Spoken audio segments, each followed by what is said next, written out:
Joe from chess.com. I run the Collegiate Chess League as my like full-time job for chess.com, but I also give lessons. So um, I've given lessons to a lot of PogChamps players and a lot of other football players as well. So this is your first lesson and your first time competing in a chess tournament, I assume? Yeah, definitely. Okay, cool. Well, that's exciting. And I know that you have a lot of other teammates that are practicing and training, so we want to get you caught up. And it's okay no matter what level you're at right now. The objective is to have fun. I don't know if you watched any of the Cleveland tournament. Did you see that? No? No, but I did watch. I watched some of the Texas University Okay. of Texas team. I watched Yeah. that tournament. Yeah. Yeah, that was a fun one. I coached for Gabriel Lozano for that one. But yeah, so okay, you told me your chess.com username. Do you know how to start a game? Have you ever played on the computer before or just on your phone? Just on my phone. Okay, so first thing you got to do is go to chess.com and make sure you can log in. Yeah, Yeah. you can still see me, right? Yeah, I see you. We're All right. chilling. So, are you like local, like from Maryland or No, I'm from New York. okay, cool. How are you liking Maryland? It's cool, Yeah. but I like the whole DMV as a whole, like Yeah. everything together. Cause I like to be around DC sometimes. Okay, cool. I visited DC like I want to say 2 years ago. Yeah. Where It you was from? I'm originally from St. Louis, Missouri, Mm-hmm. Okay. but right now I live in LA. LA. Yeah, That's a place, man. it's yeah. Have Okay, you I'm logged. what? I'm, I'm logged in. Okay, great. So go to play, and I want you to do a 5 minute blitz game.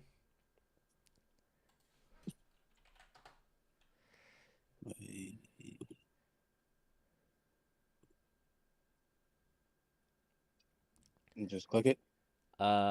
Yeah. I If gotta. Can you see me? once your game starts, yeah, I might have to go to your profile actually. Let's see. I started it. Cool.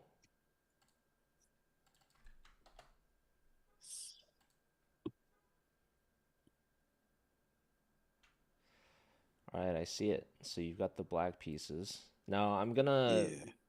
try to be quiet, but if you wanted to discuss your thought process or explain your moves, you can if you want, but up to you. Oh, we might have lost the call again. We might have a rough internet connection here, unfortunately. What's up, Spinny? All right, ladies and gentlemen. Oh no. I have no idea why it keeps doing that. Don't worry about it. Just maybe just try to focus on just start a new game and then did it also drop for your chess game or Yeah. no? Yeah. Dang. Okay, so that Well, might be I don't know if it did or not, but I left the testing so I could okay. Okay. Yeah. but I'll Um just stay here. yeah, probably the game is probably more important. So don't worry too much about the call. Just start a new chess game. Yeah, I started a new one. Okay, cool. Great.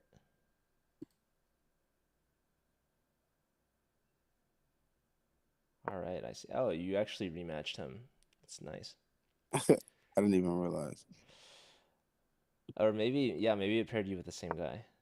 But okay, I'll try not to distract you too much, but if you wanted to explain your thought process and your moves, and Well, okay. yeah. Oof. So you saw what happened there. Yes. Okay. Oh. Well, right now I'm kind of on the defense, Mm-hmm. and I'm just the game pieces back. And I see he get attack. Hmm.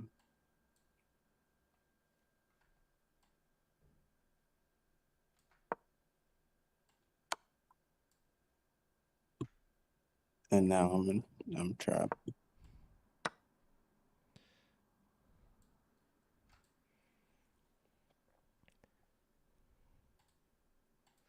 What's up, Spinny? What's up, AK? What's up, Rob? What's up, Dijon?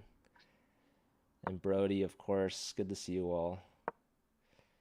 He's got the 4 bars. Never mind. Okay, so this is a rough start to a game, but this is just to establish a baseline. Also, I muted myself so you can't hear me.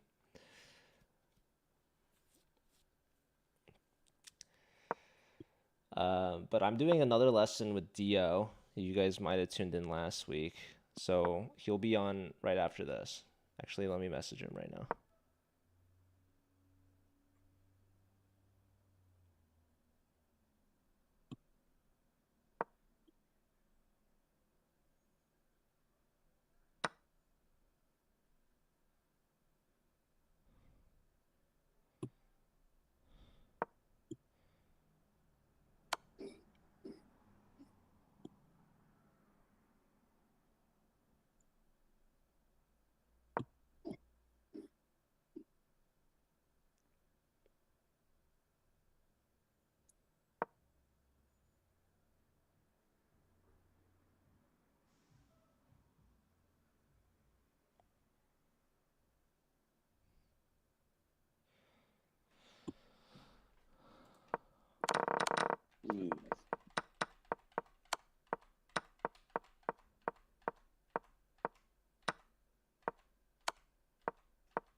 Oh, I was not. I didn't pay attention. Hmm.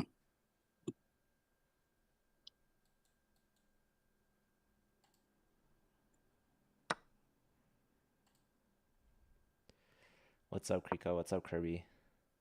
I've gotten that before. You said, I mean, honestly, is that not? I thought that was a compliment. No, am I wrong? Okay. Also, I need to. I mentioned moderating Kirby, but I think Kirby is too cool. I don't want to make people mod for me that they're not interested. It's a tough job.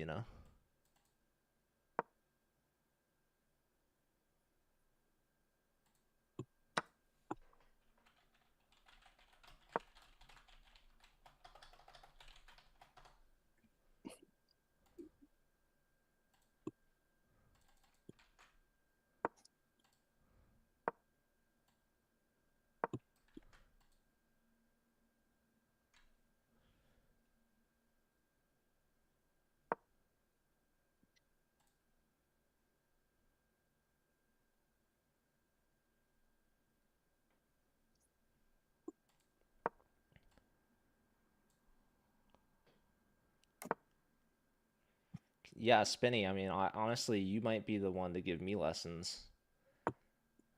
After our game at the meetup, I'm sure you remember. Cameron, thanks for the follow. Welcome. But Spinny, we might need to enroll you in some of these coaching sessions with the football players.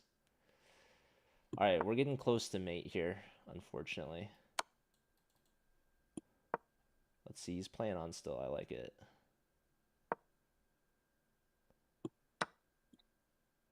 He's taking up. Oh, we're low on time too. I see. Our opponent is from North Macedonia. These players deserve better. I don't know. I don't know about that. Check. There's a check.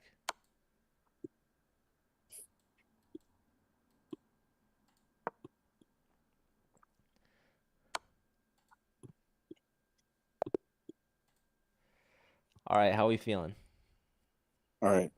I think I was feeling a little nervous, but it was fast. First game's always a warm up, right? Yeah. Also, this is your first time playing a computer, right? So you play on like a phone. Yeah. I Okay. usually play on a phone or I have my own board. I like to play in person too. Oh, cool, cool. Okay. Well,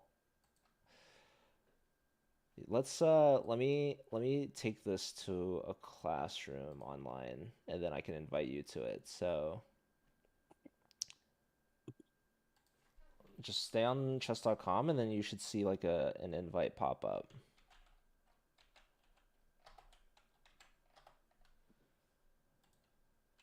All right, do you see it? Yeah. Sweet. All right. So also I wanted to ask, so you've been playing a little bit on your phone. Do you know what time control you've normally been playing? Time control. Like how much time per game? Oh, no. Is there a way I can check? Technically, yeah, I could actually look. I can just look for you. Let's see. Okay, yeah, you've been playing rapid games, which are a bit longer. So the 5 minute games are gonna feel fast, right? Yeah. Yeah. So the reason why we're doing 5 minute is because that's just the time control of the tournament. So instead of one 5 minute game, you're actually gonna play four 5 minute games against the same opponent for one round. If that makes sense. So it's like a Oh, okay. best of four. Yeah. So even though it's a faster game with like less time, there's gonna be more games. So that's gonna be the format of the tournament, and Mhm. that's why we're practicing with this time control. So even though it's a little fast, it's to get you familiar with the speed. So I wouldn't worry too much right now in the beginning about like your blunders, your mistakes, but we're gonna go over this game really quick. So you had white and you play e4, they play e5. So I guess first and foremost, when I say e4 and e5, these are just the names of the squares. So like each file has a letter. These are the columns going up and down the board, right? So A through H, so this is the E file, and each row going across the board has a number, and these are called ranks. So ranks and files basically. So the square on the board is just what file and rank it is. So the king right now is on E1. And when you play the pawn here, this is E4. And you're playing in the center, which is really good. You want to Mm-hmm. control the center of the board and the opening. And now you bring the queen out here. So this is really common with like if the queen and the bishop coordinate on this square. Have you seen this before? Yeah, that's what I was trying to get at. Yeah, so this is called a scholar's mate. So this is like a really uh, basic checkmate pattern when you have the queen and the bishop coordinating on this one square against the king, something like that. Now, this is not really seen in higher levels because players like to develop the other pieces first, Yeah. and then they bring the queen out. So when you bring the queen out early, that's when the queen can get attacked. So it's often seen as kind of like a beginner mistake to bring the queen out so soon. So you're attacking this pawn as well. So they defend the pawn, and now they bring their knight out, attacking your queen. So you brought the queen out and you've moved it now 3 times, whereas they've been able to bring out both knights. And when we move the queen 3 times, that's 3 moves that we could have moved other pieces out, right? So Right. we could have also brought out the 2 knights as well as like our bishop. And white typically has an advantage out of the opening because they go first. So when you're giving up a lot of these moves, you're kind of giving up your advantage with the white pieces, right? And now when they play here, this is called a discovery. This is a tactic. So we have to move the queen essentially for a 4th time, right? And Right. then they could maybe like bring in their knight, attacking the queen again. And they're also attacking this square, so we have to move the queen again. And if we're trying to defend this like this, notice we've moved the queen 1, 2, 3, 4, 5 times, and it's like on the same square that it started. Right. Um, so so it's like really like a risky play to bring the queen out so early.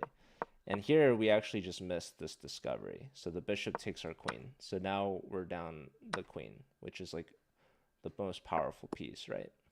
Right. Okay, so um, yeah, that's lesson number one. Is let's not bring the queen out so soon. We want to develop our other pieces. Right. Um, Now here, when our opponent brings the knight in, do you see what they're doing with this move? Yeah, they're attacking What are they attacking? C2 and E2. Yeah, yeah, they're definitely attacking c2. So the knight does control like some other squares, but like we have this square, like Right. these are under control, so we're not worried that the knight would go here, but we do have to see that this pawn is undefended and this is attacked. Now we can save the pawn by pushing it and that attacks the knight, but that doesn't help us guard this square, which is really important because um, once the knight gets there, it's now a check and it's a fork. So this is when like a fork is when a piece attacks multiple things at the same time. Right. So like a fork is like pronged. This knight's attack is pronged and it's attacking the knight or the king and the rook in the corner. So we have to move our king and now we lose our rook. So another thing, like, okay, so for example, here probably king d1 is a good move because that just Yeah. defends our pawn. And likewise, when we get checked here by the knight, we want to go towards the knight and attack the knight here. Because also when we go here, we're blocking our pieces as well. So if we go to d1 here and they take, notice now the knight cannot escape. Because if the knight tries to run away, then we can just take it. So our next move, we can put the bishop here and attack it. Right. And if they go here, we take. And if they go here, we can take. So we're at least trapping the knight in the corner, and we can get that material back. Okay. So instead, we go up. Now we attack the knight, but now the knight can escape, right? Right.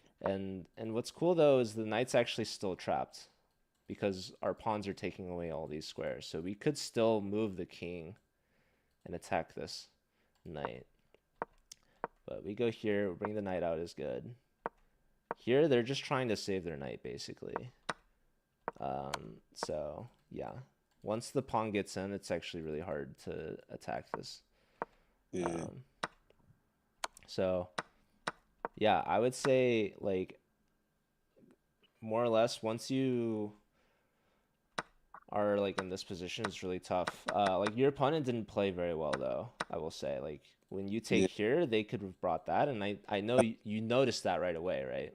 Yes. Yeah. So that's actually really good that you saw it. Like even if you saw it too late, you still saw it. And part of like the blitz time control is it's really fast. So it's good to make fast moves sometimes if you're in pressure.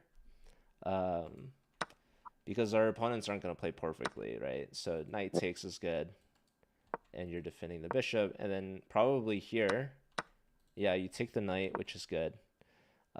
But at this stage, it's kind of tough to really get like a comeback. Like here, probably a check would be really nice Yeah. with the bishop. Um, so, and see how they castled. Yeah. this is something that I taught Dio last week, is that if you put the king in check, they cannot castle out of check. So So so if I check the king here, they yeah, can't castle. They would have to move the king, or they would have to give up their queen and block, which wouldn't be very good. wouldn't be smart. Yeah, so checking is really good early on in the game because if they move the king, then they can't castle anymore. Right. And castling is really good move because it's the only move in chess where you move two pieces in the same turn. So it's like really valuable. It's helping. Uh, Yeah. it also brings the king away, like in the corner of the board where it's safer behind the pawns, and it also helps bring the rook to the middle of the game to play. Okay, so yeah, at this point it's kind of tough, but a lot of people like resign, and my biggest advice to beginners is never resign. So I like that you play this on till What the end. do you mean resign? Like quit? Yeah, Oh. basically just giving up. So there's like a button. I'm not even gonna show you where I couldn't actually. I personally never resign online, but like, have you watched Queen's Gambit? No. No. So there's like this popular scene. It was like probably super popular like a couple of years ago, but there's this scene where like the main character is learning from a coach for the first time, Yeah. and I think like she loses her queen, kind of like how you did in this game, and then the coach just like tilts over her king and says like you resign, like your game is done now. Oh. But she like wanted to keep playing, so yeah. Anyways, all right, how are you feeling? Do you have any questions so far? No, not right now. You're good. All right, so you want to do another game? Yeah. All right, sweet. Okay, so yeah, just start a new one when you're ready.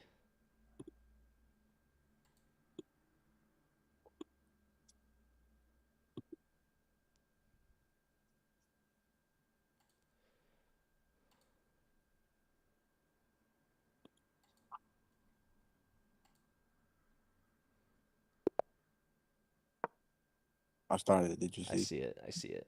All right, All good right. luck. You got this.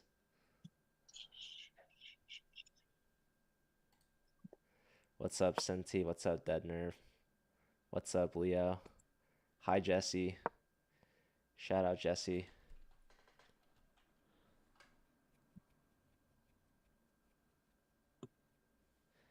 2,800 FIDE is good for a coach. Probably. Probably they know what they're doing. Hi, Ross. Lock Hente. Whoa, what's up? No Limit DO. He's going to be on in like 30 minutes. So, Dio's locked in already. Good to see you, man. Shout out to Uncle Jesse. I'll tell Tavon that you're tuning in right now. Dio honestly might have some lessons for Tavon. I like this move. So right now I'm muted, so Tavon can't hear me because I don't want to distract him. But right here, probably we should take this. We're moving this pawn a lot, but we give up this pawn. We see that we can't take it right away because the knight's defending it. So we got to save our knight, and when we move it, we're attacking this pawn again. So here and now, actually, Tavon's going for the throw. I don't know if I should take his knight or not. Let's go, dude. Tavon just forked the rook and the queen. So Tavon is up a queen. Let's go. Huge win right now. But game's still going on. He's got to convert. He's asking if he should take the knight. The knight's defended twice. This bishop's pretty good. But when you're up material, trading is phenomenal. This move, not so good. Knight takes. So we just kind of give up a pawn there, but it's not a big deal. We can take this pawn now. Rook here is good. If the knight takes our pawn, we can take this pawn. And then we're attacking in the knight twice. Okay, so the knight develops and sort of defends this. Now this pawn is hanging, but not a big deal. This knight's developing. Pawn takes with a discover check. This is huge. Just winning the pawn, getting the queen into the game. The bishop can come here with check, which would be good. Pawn push, attacking the knight. There is this move. And that would threaten this pawn with a fork as well. But again, after this takes, we can take here. This is a blunder. That's a free piece. We take the knight, which looks free, but then we lose our bishop, unfortunately. So let's see if Tavon develops. He goes here. This is a very aggressive move. I like it though. He can maybe sack the exchange for the knight, but I'm expecting the bishop to move. I wonder if he knows en passant yet. Oh, that's a free piece. We could take that if we want, which we do. Huge. Takes. Now we can take here, but we got to watch out because rook takes threatens to win our queen. If he sees rook here, we got to watch out for this check, which can be pretty annoying. Let's see what black does. And they can't castle either because they've moved the king. All right, so they did take on h2. This is a good move. This is a check. I'm a little worried about this one because black can win the queen back. We're still winning in that line where we would be up a rook still, which would be great. They block. Trading is fine, although I think that helps black. So probably bishop here is probably your best move. Wow, he played it. Wow. And black just thought they could take this. I think they're already pre-moving. The bishop helps us guard against this rook check, by the way. Check, this is aggressive. He can block, actually, with a counterattack and then take with the rook. He takes here first. He still has... This is the same, essentially, line. So let's see if he finds this discovery. He takes here. It's good. But again, rook h1 threat is big now. So let's see. He's got a check here. He finds it. If king goes up, we can take here with the fork. Although we do lose this, and there's still the threat of this skewer, but we're still completely winning. He's so winning that he could lose his queen and still be winning. So this wins the queen back if black finds it. I'm assuming they will. They might. Oh, they take here. Okay, so this was a mistake. Now he just has to move the king, which he does. And his bishop is guarding the second check. That's a free piece. No, I could have took his castle. He sees it now. He can still do it. He can still do it. Not thinking. Let's see. This game is far from over, though. He's got this check, too, which is a bit stronger, actually. Actually, kind of upset.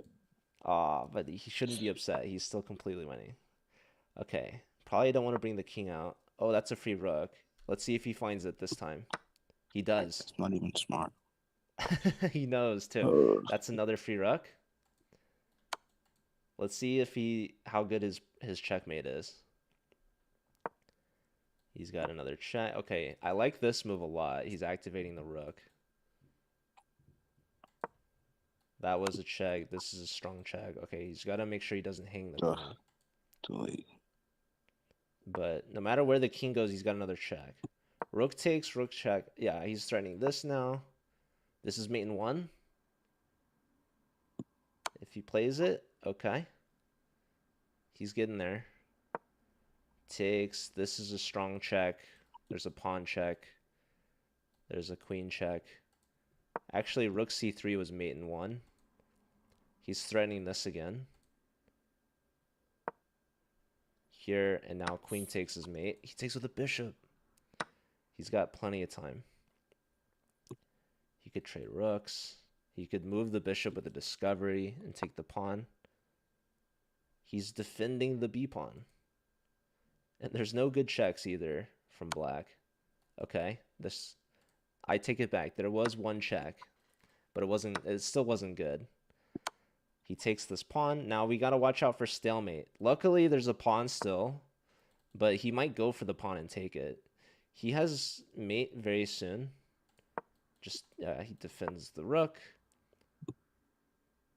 I love that there's still a pawn on the board.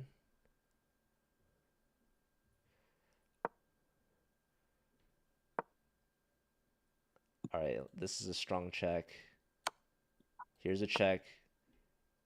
Mate in two. He goes here, mate next. Only pawn move. See, this is why it's important to leave. If he takes this, that's almost a stalemate. But let's see if he can find this mate. He goes with he can do a ladder mate. Oh my god, he might know the ladder mate. There we go. Look at that. Yo, beautiful game, man. Thank you.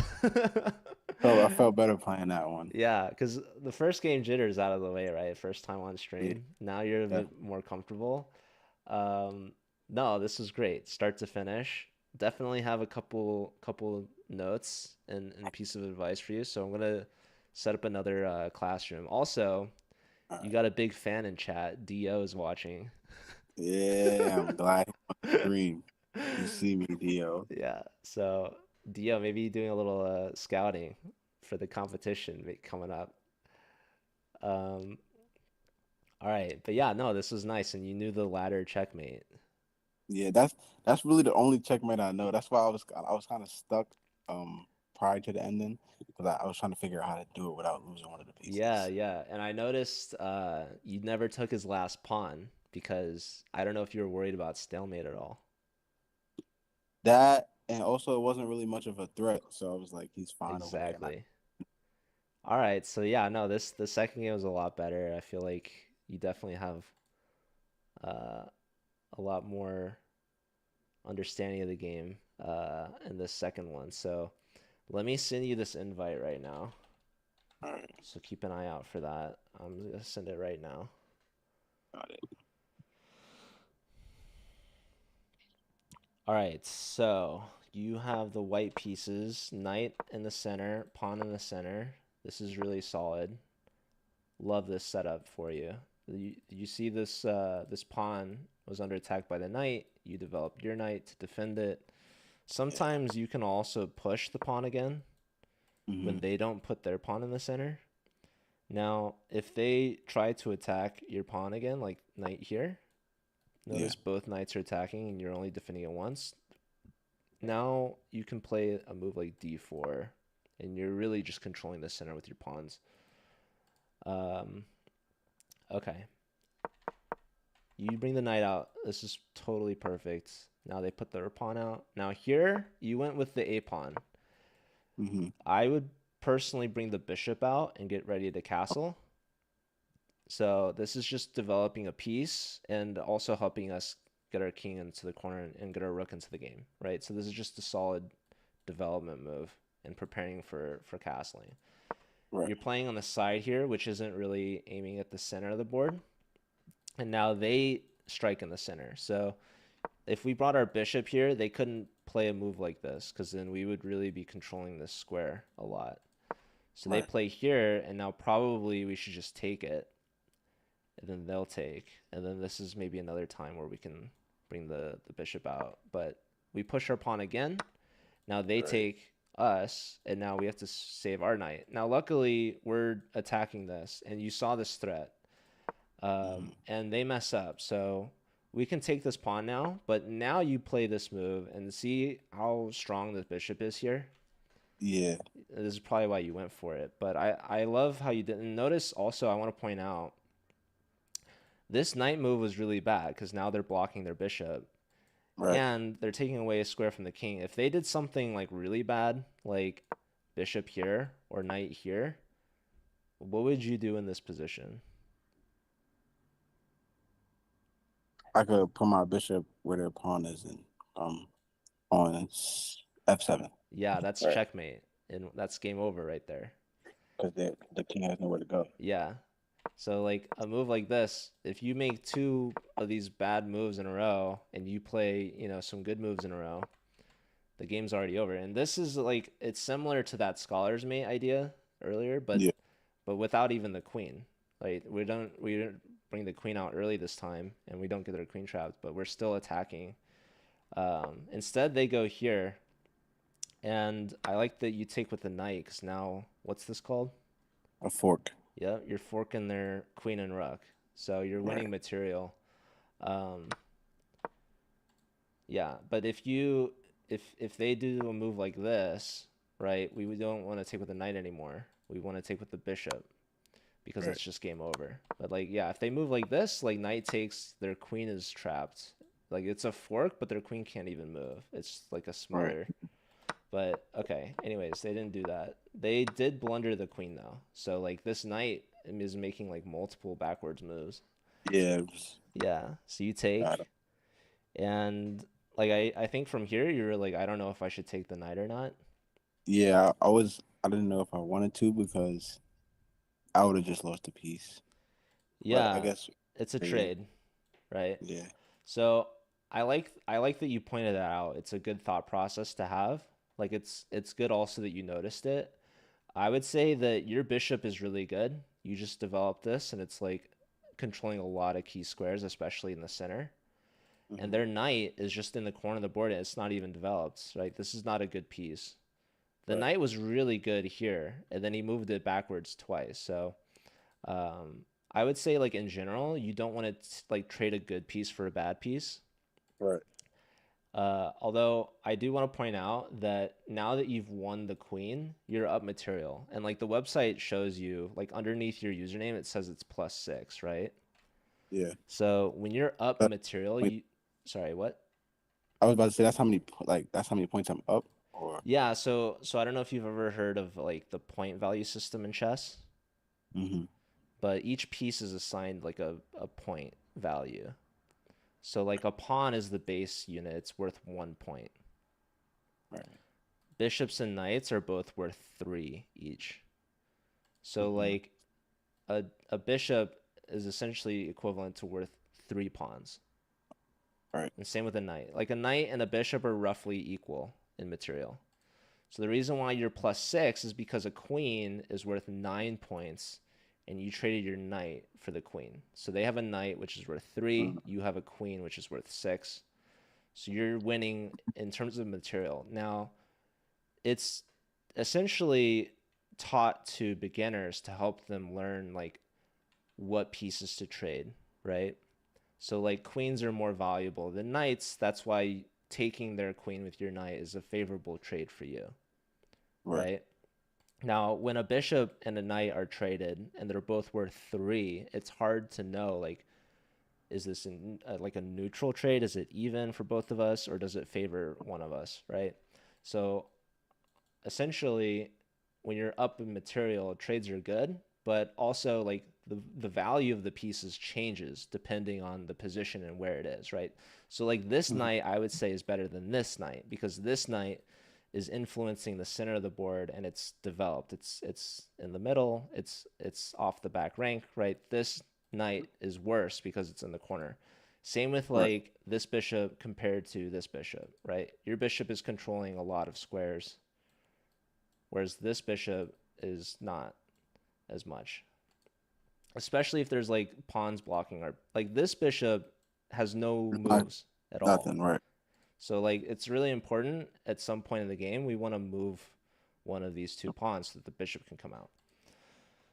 So like ultimately the material doesn't actually like the points don't actually matter. It's like what you do with those pieces, right? So Right. like you could have like all the material in the world, but if you're checkmated, then you lose the game. So, okay. Also, just like to finish all the values of the pieces, the rook is worth 5. Okay. So, rook is worth more than a knight and more than a bishop. And that's because, like, at the end of the game, you can actually give a checkmate with the rook. Whereas if you only have one knight or one bishop, you can't checkmate with just those pieces. Right. So rooks just control more squares in general, but okay. So we've won the queen, right? That's Mm. fantastic.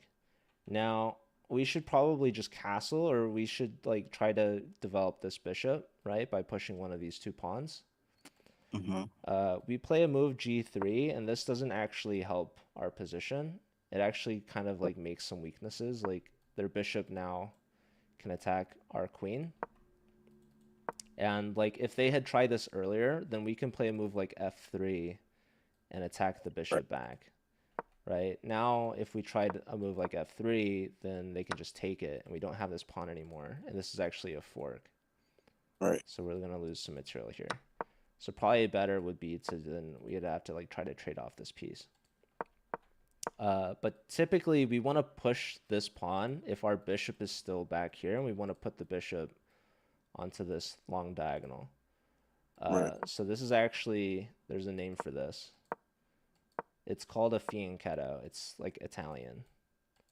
Yeah, I know an opening like that. Well, I don't Yeah, even know if it's opening, but that's what I did in middle school. I moved the G2 pawn up one yeah, spot, then I put the rook right there. yeah, and then you can castle, and this structure is kind of like really safe for your king, right? But when our bishop is already out here, then there's no need to push this pawn anymore, Right. because then we just create weaknesses in the light square. Like our pawns are doing a good job of controlling dark squares, but we don't have any pawns on light squares anymore. So this bishop is really strong for them if they get in. Also, they could go here, and then we can't castle because we can't castle through check, is what it's called. The king can't pass through a square that's controlled by them. So, like, if I tried castling Oh, here, the computer actually won't even let me. dang. Yeah, so okay, they go here, and this is another good time. Like we could castle, or probably we want to try to get this bishop out into the game. But you push this pawn again. That, yeah. So another thing that's like weird about this move is that you already pushed this pawn, right? And you could have pushed the pawn here right away if you really wanted to. But Right. it's attacked by two pieces here. So that would be giving the pawn away, which we don't really want to do.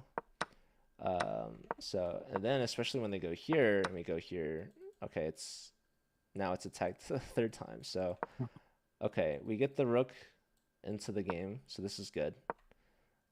Pawn push, I like this a lot because you're attacking the center. You're allowing for the bishop to come out now, which is a fantastic move, right? Right. So let's see. They go here. We take the pawn for free with a discover check. They block. And now, again, we can check with our bishop. Really. We can try to attack the knight again.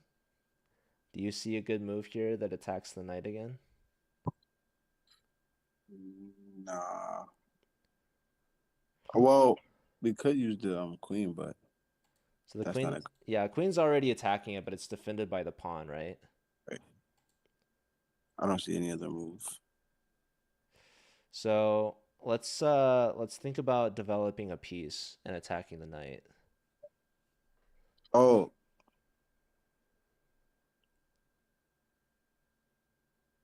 we would have to move the my knight so we can use our pawn. Yeah, that's actually a good idea. The knight can actually move to attack the knight as well. Where would you want to move this knight? Oh, B5. Yeah, you can go knight to b5 and you're attacking it backwards.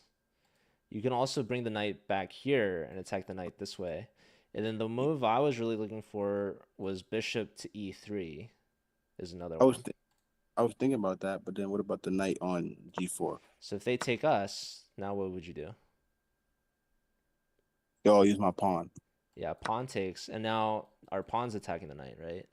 Right. And notice the queen is attacking the king actually through the knight. Yeah, so he can't even move the knight Yeah. regardless. Do you know what that's called? No, That's called a pin. a pin. Yeah, so the queen pins the knight to the king. So the knight can't even move, even though we're attacking with the pawn. Because if the knight Right. moves, then The the king king. is in check. Right. So legally, they can't even move the knight. So we're just winning a piece here. Free piece. Exactly. So if you notice that there's like things that you're attacking through other pieces, Hmm. just remember that piece is pinned. And this is like another tactic that's really important. We want to attack pinned pieces. Yeah. Then those are free points. Exactly. Now, there's another really strong idea here that I wanted to point out. This move f4, we're trying to attack this pawn Hmm. because the pawn defends the knight. Right. So if they take our pawn, what do you think we should do? Use our queen d4. Exactly. Queen takes, and now this is a fork as well. Right. And even though we lost this pawn, we win the knight for it, plus more. And plus, this pawn's really weak now. We can take it whenever. Right. 'Cause there's no protection. Yeah, so this would have also been a really strong move. Okay, so let's look at what happened in the game. You attack this knight. They go here, and you take this, but then we lose this. So it's a fair trade, actually. You win a knight, but you lose a bishop. So what's a better move here? Instead, I could have just took his bishop on my bishop. Exactly. And now, can he take your bishop back? Yeah, but no, he can't actually because he's in the pin. Exactly. So that would have been a free piece there. Right. Uh, but okay, we take, they take, so that's, I guess, a fair trade. The rook attacks. They move the bishop. You take here, which is free, so that's good.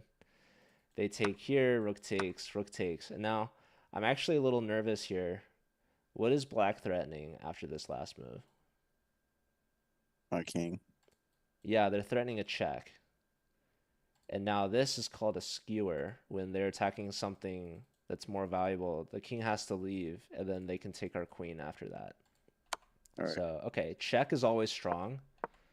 They go here. Now, this move is really smart. Like, this is the same move as earlier that we're attacking this pin piece, and we're actually defending. Right. If they check Protect. us, we can block with one of these two pieces. So they go here. That's a free piece with check. We take here, which is also good. They go here, and I really like that you took this bishop because you're not in check anymore. And now here, we have a really strong discovery. You take here, but notice how, like, we can move the bishop somewhere else to attack one of his pieces. He could go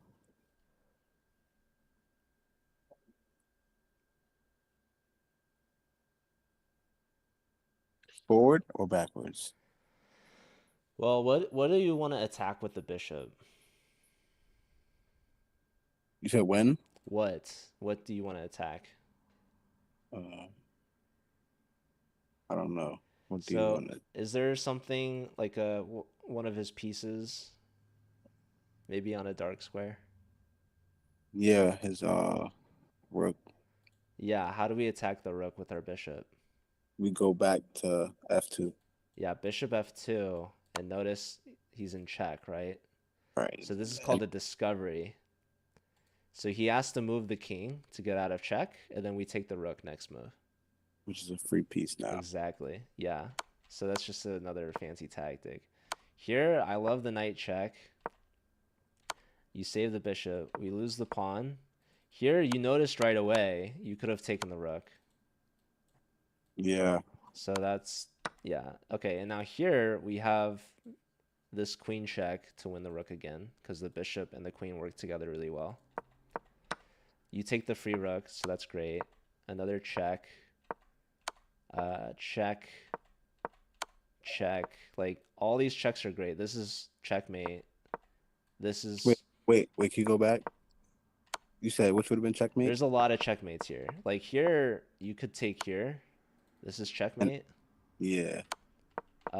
Taking here, rook check, here is mate. Okay, because the pawn is protecting the. Yeah, Right. rook a4 is checkmate. So wow. Queen b3 is checkmate as well. There's a lot of mates, but yeah, and then queen takes here is mate. You took with the bishop, which is kind of funny. Taking with the queen right away is the mate, but here now you have discoveries. Okay, that's a free piece that you take again. And yeah, leaving the last pawn is actually really helpful because he's not going to stalemate you. He always has a pawn push. Right. But here you have mate in two.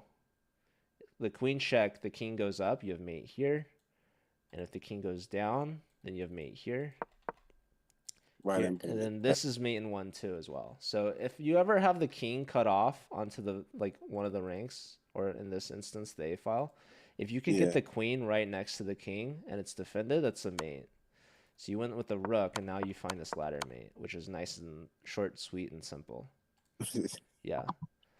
Um, but yeah, no, this is a really good game to end on. So Yeah, I think we're at the top of the hour, so we're kind of done with this with the time, and I gotta now teach Dio. So yeah. Running in DO time. yeah, you could tune in to I see will if you want. def- But yeah, dude, I'm glad we did this. So really appreciate you. definitely. Thank you. Yeah. All right, I'll see you later. Later. Have a good day. You too. All right, time to teach Do. Also Jesse with the almond. WT. Yes, Kirby. What's up, chicken? Thank you for the raid, dude. All right, I gotta send this link to Dio. I'm teaching everyone, dude. Yes. Hold on. Let me send this link. 1 second.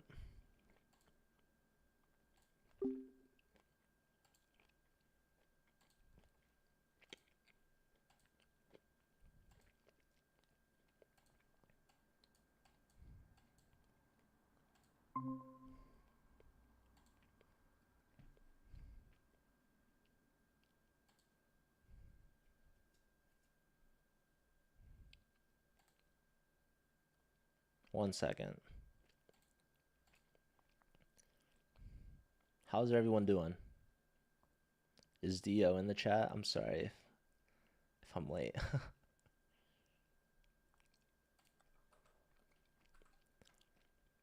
um,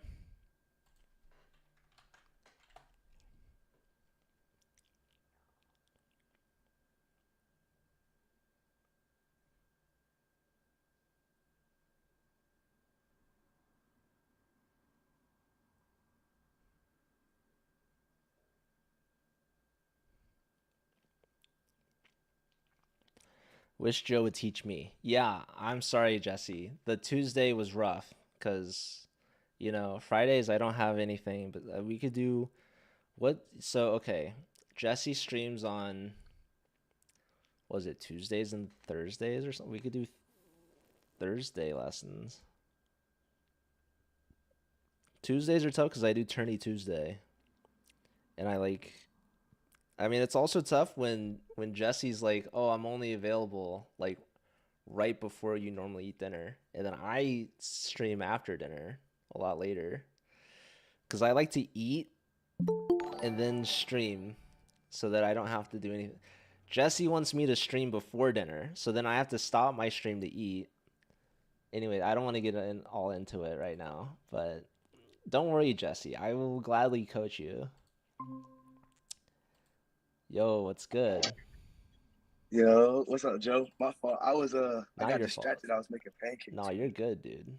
Pancakes are important. You feel me? I feel you for sure. I'm about to turn it off right now and head to my computer. Honestly, you should finish what you're doing and then yeah, we can do the lesson on the computer. I bet. Give me like 3 minutes to eat these. Yeah, take your time. I'll be right back. I gotta update my stream title and all that anyways. Bet.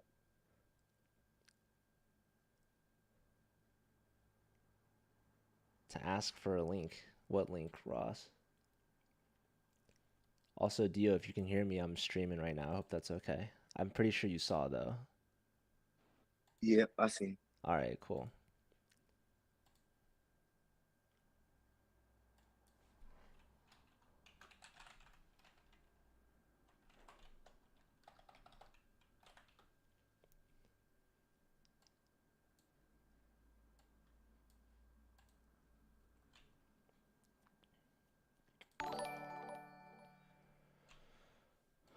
Fury, thanks for the follow.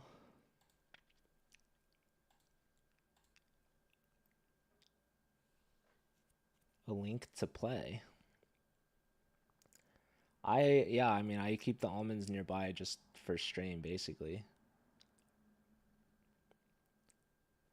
Opening against D4. I don't even do it myself. Against D4, I play this knight to F6, and then I play for D5 and E6 basically. Bishop here in castle. I don't know what that's called, what that system is.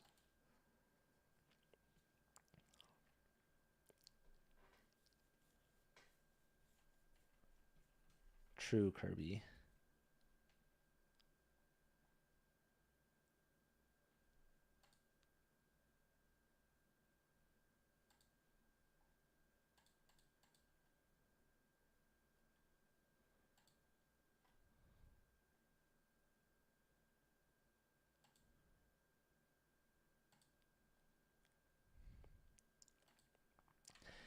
Man, scarfing down pancakes. He could honestly eat mid-lesson. I wouldn't mind. Hold on, let me see if I gotta change.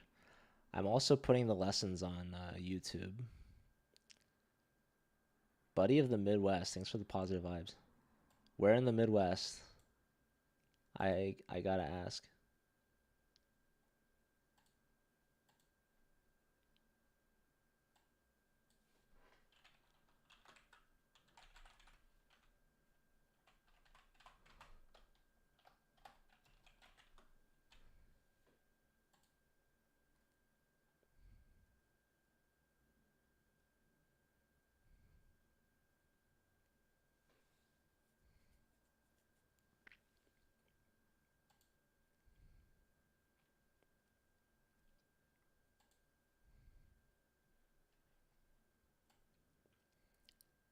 It's true, Jesse. You never know. They're just buddies. True. Well, I'm from St. Louis originally.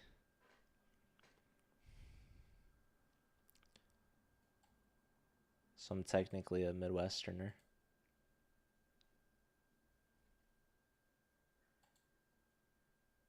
Minnesota. Minnesota. Are you a Wild fan? Are you a Vikings fan? Sports fan? What else do I know about Minnesota? Honestly, not much. I know Minnesota is actually a strong chess state. They got like Andrew Tang. Jesus, I'm sorry. I apologize. Andrew Tang. I believe Wesley So. I also believe Alice Lee, like randomly. And I know some other players. Anyone in the college world, shout out to Andrew Titus, also Minnesota boy. If they were good, okay. Now you're proud of us for chess. Nice. Would Joe like chess if he wasn't from St. Louis? Actually, yes. Because I didn't get into chess until after I left. I didn't even know they had a chess club when I lived there. No, Jesse, that was a mouse slip or a Freudian slip, but I definitely don't subscribe to any of that. Apologies to anyone that maybe thought so. When is CCL tomorrow? Great question. CCL is going to be 11 a.m. Pacific, which I guess is, what is that, 8? Wait, no, sorry. Is that, what? Physic is, I'm assuming, European. So, or maybe that is 8 p.m. Yeah, 8 p.m. Central European. Is that what most people go off of?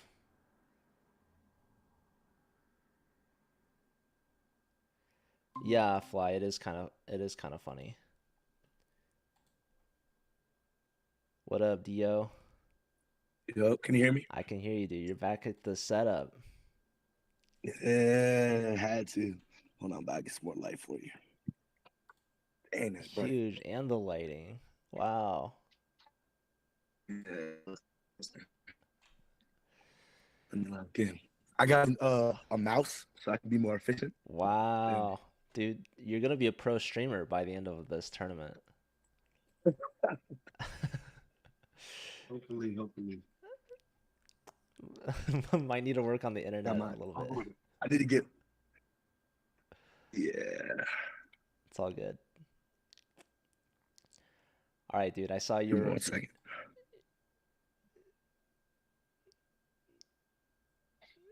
You good?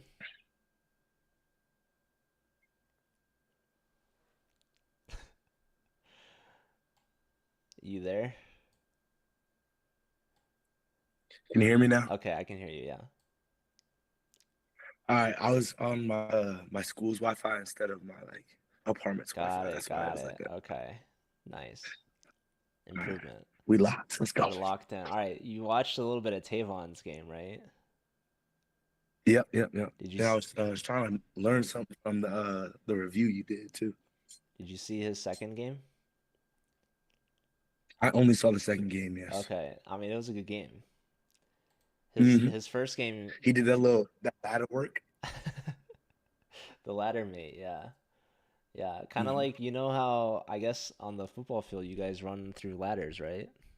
Yeah. Hmm. He's doing that No doubt. with his queen and rook. So all right. Okay, so today I was wondering if you wanted to do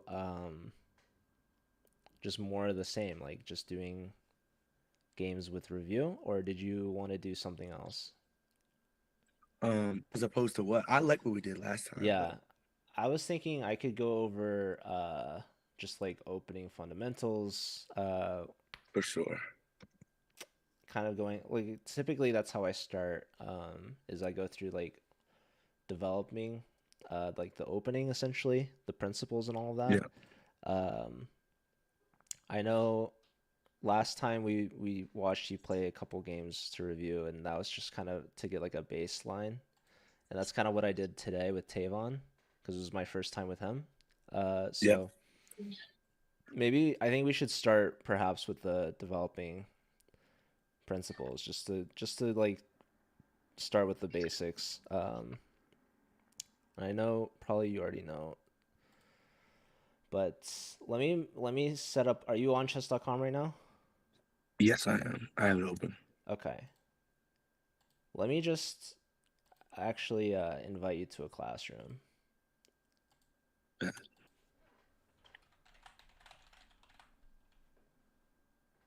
I didn't get it. Oh, did you get Bruh. it? It's the same as your Twitch, right? Yeah. Okay, hold on. Let me try it again.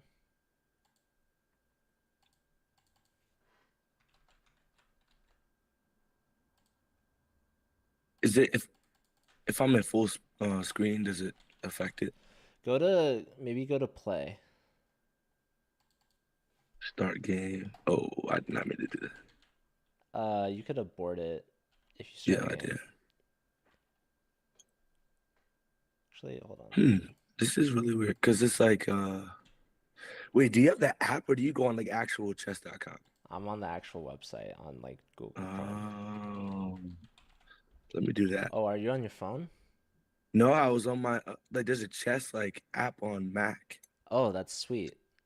Yeah, but I'm about to just do it on chess.com. See if it works. Yeah, I'm not sure. I'm not sure. Log in real quick. It's funny. I should All right, download bet. them. All right, you're there? Yep. All right, All right, we're locked. I just sent it. Mm-hmm. All right, sweet.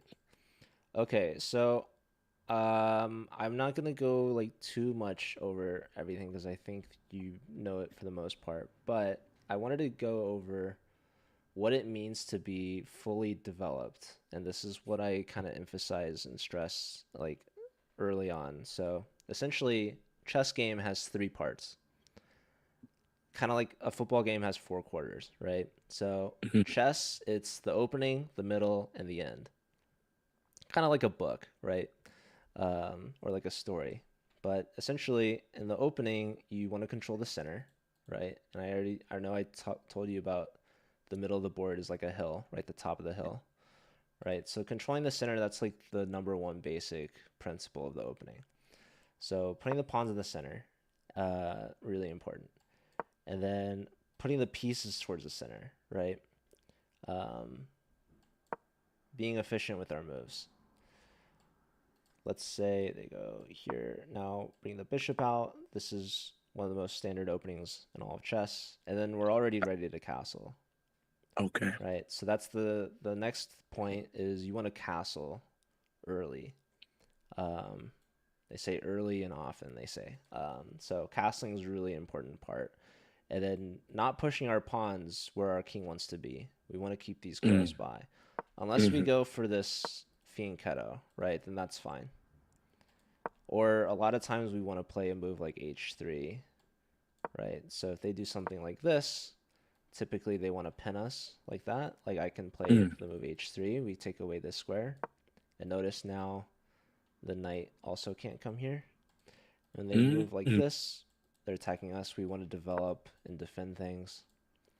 And then we can castle right after they like move here. And we castle. They can castle. And now we push this pawn. We're getting space for our bishop to come out now. Let's say they develop this bishop, and now we develop this bishop. And now as soon as we bring our queen up, see our rooks are connected? Yeah. As in there's nothing in between the rooks. So as soon as all of our pieces are developed, our rooks are connected, and our king is castled, at this point, we are considered fully developed. Okay. So that's what that means. And notice also I brought the queen out last. So you don't want to bring the queen out early because it gets attacked. So essentially, these are the standard principles. We control the center, develop the pieces, bring the queen out last, castle. And once the rooks are connected, this is the end of the opening and the beginning of the middle game.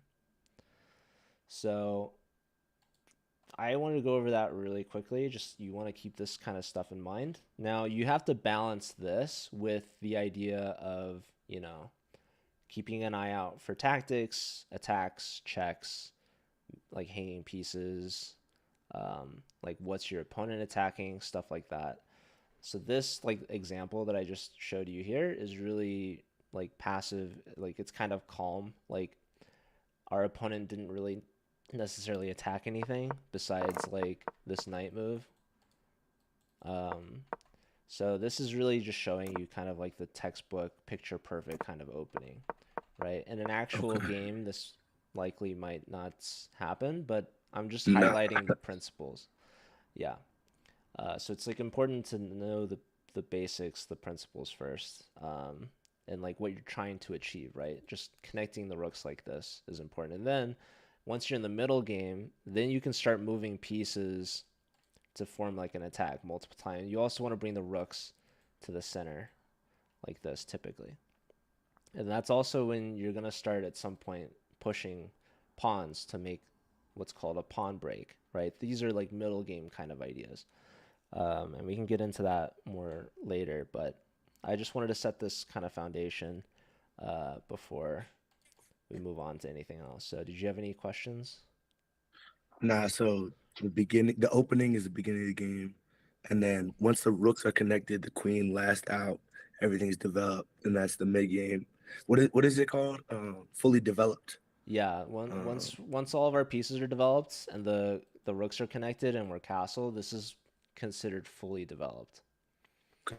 So a lot of times there's like instances where maybe like you don't castle or you can't castle, or like maybe you just leave a piece on the back rank. Like you could get into the middle game without being fully developed. Also, like trading queens is another common characteristic of being in the middle game. So there's that as well. So like all I'm not these gonna are, lie. yeah. I was gonna say, I'm not gonna lie. I don't think I've ever been fully developed. Like, I think I played a game like leaving like a knight or something like back there, like a rook back Yeah. there. And they Yeah. aren't connected at all. Yeah, so like making sure every piece is developed and out is really important, because if you leave something on the back rank, like if you're not developing all of your pieces, you're not playing at full strength. You're playing like a man down, right? So it's important to have everything involved, and like laying out these basics it'll help you be a better player in the long run, because a lot of times what players do, like in a position like this, they'll bring the knight out like this, right? Mm, And they're like, oh, I'm making a huge threat here. Like if he does something silly, then I'm gonna fork his stuff, right? mm. And this is really good for white. But it's a Hated common that game. what? Yeah, Hated that game. Tavon did this, right? Mm-hmm. But if your opponent knows what they're doing, all they have to do is castle. And now this pawn's defended, and we just moved our knight here when we could have maybe pushed this pawn and gotten this bishop out into the game, right? Okay, okay, So okay. now we're a move behind because, okay, let's try to get our bishop out. Now they can play here, and they're attacking us. And now we got to move the knight back. So what we've done is we've just moved our knight twice for no real change, right? Our knight ended up in the same place where it is now, or where it Mm-hmm. started. And in the meantime, in those two moves, black has castled and they've played h6. So now we can't Mm-hmm. go to this square anymore, right? So I kind of mentioned this in his first game. He brought his queen out really early. And the reason why that goes against the opening principles is because if you bring the queen out early, the queen gets attacked, right? And when Yep. your queen gets attacked, you have to move the queen. And every time you move that same piece, you're losing what's called tempo. It's essentially just losing your turn, right? Okay. So, like, every move is really valuable. That's why we don't want to move pieces multiple times out of the opening if we can avoid it. Now, obviously, sometimes we have to. Like, if our opponent attacks a piece, we can't say, like, oh, well, I'm not going to move it because, like, I want to stick to the principles and develop another piece. Well, it's important that we save our material. Like, this is also a free pawn, although Mm-hmm. it would technically be called a gambit because, like, What's what that? a gambit is giving up material for a positional advantage, sort of like a sacrifice. Okay. So, like, a sacrifice is like sacrificing a piece Mm-hmm. to like attack the king or something like that, right? Or to try to win something in return, like later on. Um, Mm-hmm. a gambit is giving up typically a pawn to like distract your piece from something, or like because our bishop was really strong in this diagonal, so even though we won a pawn, we we're delaying development, right? Because we're moving a piece that's already been developed as opposed to developing like another piece. So typically you can gambit something for like an advantage in the position, right? Instead of an Mm-hmm. advantage materially. So the most common gambits are the queen gambit and the king gambit, right? So this is an e4 e5 opening. These are the king's pawns. So the king's gambit is when white plays f4. So Okay. this pawn is not defended by anything. So black could just take that pawn, but now um, what what happened is that they've lost their center e pawn, and now white is Mm. ahead in development. So if they play a move like bringing the knight out, for example, I can play d4, and now I have two pawns in the center, and now I'm looking to just capture this pawn back. So Oh. even though black is up a pawn, white is ahead in development, and they control the center more now. Um, Mm. so like getting two pawns in the center like this is really important because now we can push either pawn if we wanted to. We're controlling a lot of the center, right? Whereas if the pawn is still here and we don't go for the gambit, then it's really tough for us to bring the second pawn in because then they could just take it. Mm-hmm. Uh, so I wouldn't recommend playing the king's gambit because it's really risky. Um, the queen's gambit is when you start with the queen pawns and then you play c4. So it's like the same thing but on the other side of the board, Okay. right? So now if they take, then we can play here and Yep. we get that pawn center. So anytime your opponent like plays a move that's not just immediately controlling this d4 square, like really common openings is like e6. This is called a French. We can just put the second pawn in.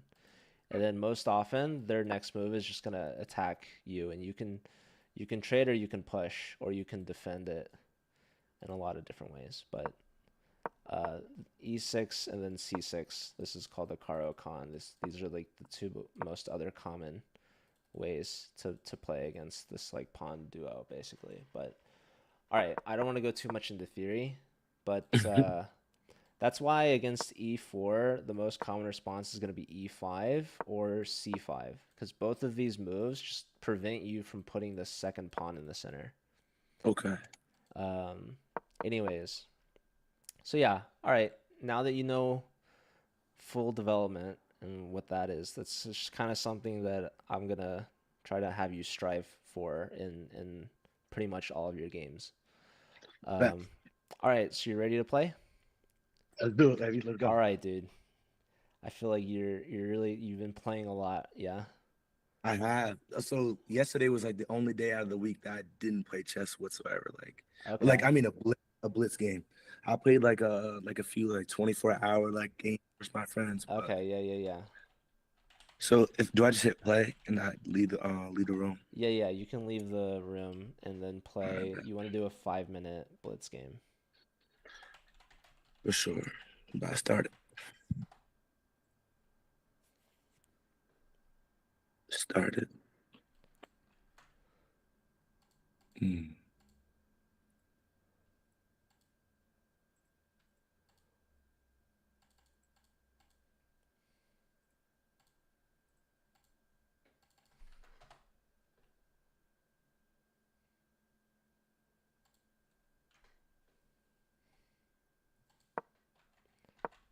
Mm.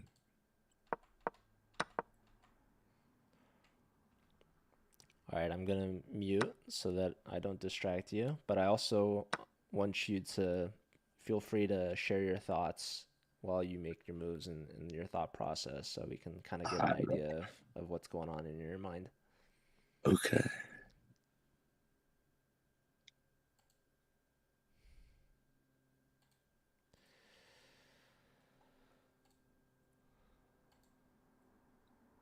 So I know I have the castle. So okay, hold on. If I go here, then he could take there. So I could do this one would be strongest, I think. Because I had the pawn defending it. Or actually, I should have put the knight to d7. This is a blunder. Because then this other knight would have supported it. Yeah, And the queen. he knows d7 was better. Okay, opponent missed it. All right. So now he's got to see that this is attacked twice. He's got to block it. Is it possible to do chess with phone and mouse? I don't know. This move, he's missing that this is defended, or only defended once, attacked twice. And he's encouraging his opponent to find it. His opponent missed it in the move prior, allowing him a chance to defend. But, okay, his opponent just might not do it. So I guess we'll see. We'll find out.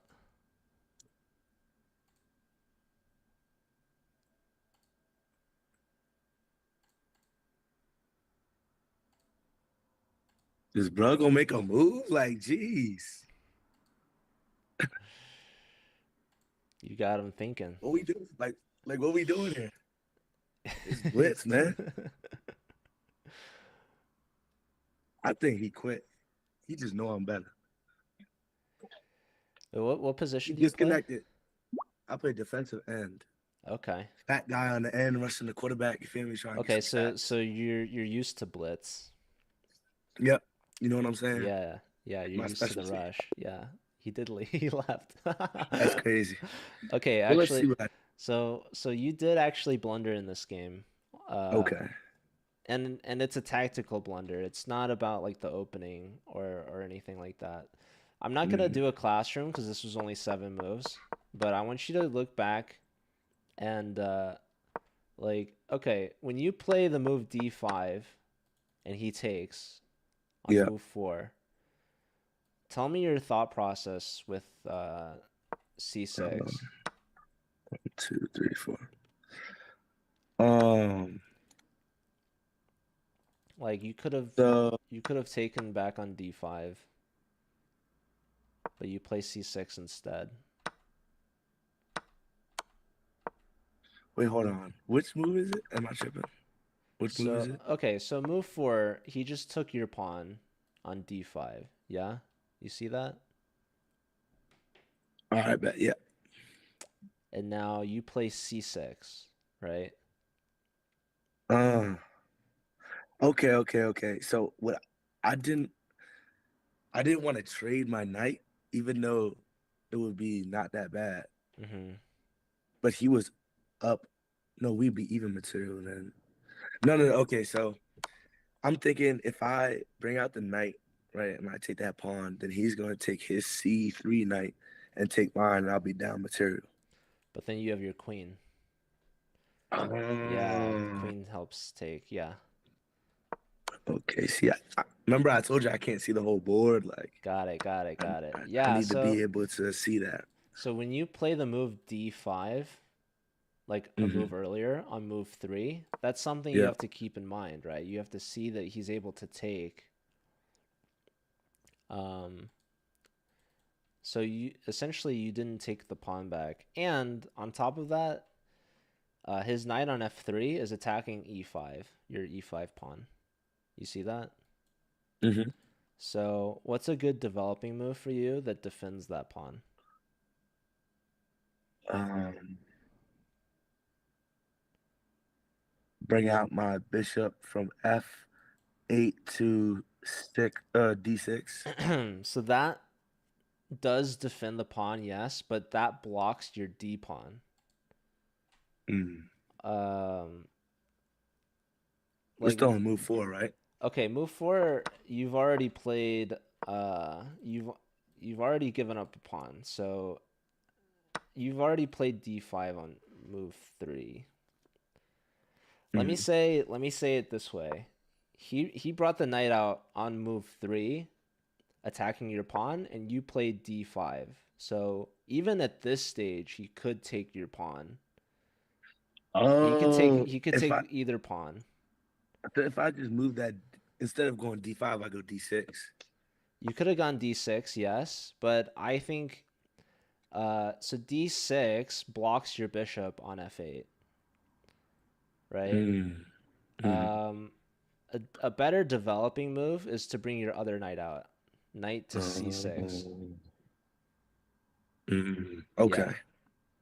Kind of yeah, like he did. He brought both his knights out. exactly. And that is a really Okay. common opening. It's called the four knights game Okay. because all four knights just come out immediately. But Hmm. okay, so d5, how you played it, it's technically a gambit, which is okay, and it's aggressive actually. And then when you play c6, the idea is that if he takes, your knight can recapture and come out and then defend. So your knight would go to c6, but he doesn't take with his pawn. He takes with his knight. So now we're on move 5. Hmm. He wins the pawn. You take back on d5, so that's totally fine. And now he checks you with his bishop. Hmm. So now we're on move 6. And walk me through like what you were thinking. I know you were saying some of your thoughts out loud here. Yeah. See, originally I wanted to go to D7 with that Dark Knight, but I I was looking at the other knight. But if I okay, so if I went here with my Dark Knight, then his knight would take, and then I would take his knight back, and then his bishop would go, and then I would take my queen, and I'd be up material Yeah. Well, it'd be trading. or trade material. Yeah, yeah, yeah. So notice how both of your knights actually could go to d7. Mm. So you'd say like technically the actual terminology, you'd say knight from B to d7. Knight Knight, from B to yeah, D7. because your knight on the B file, the one that you haven't developed yet, Hmm. right? That's a better one to put there because you already developed the other knight. The knight's really good on f6. So knight from the back rank, essentially knight B d7, would be a good block. It'd be a good blocking move. Now you went to c6, but I think you noticed that d7 was safer. because it's better protected, right? Your bishop, your queen, and your other knight all defend d7.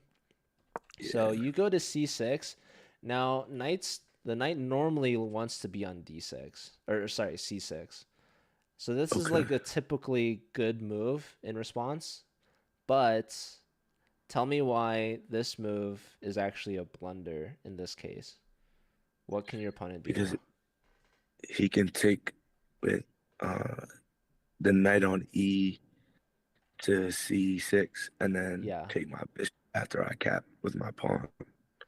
Yeah, exactly. So he can take your knight with his knight, and then if you take back with your pawn, then his bishop takes. Hmm. And do you see what happens then? Then I'm gonna check again. Yeah, you're in check again, and then what else is the bishop attacking? Oh, my rook as well. Exactly, it's a fork. So Um, so your block here actually loses material. mm, So essentially, what you have to do is when you put a piece into danger or you're blocking a check or something, you have to mm, make sure that your piece is defended, right? So technically the knight's defended by the pawn, but the problem is the knight's attacked twice by both the knight and the bishop.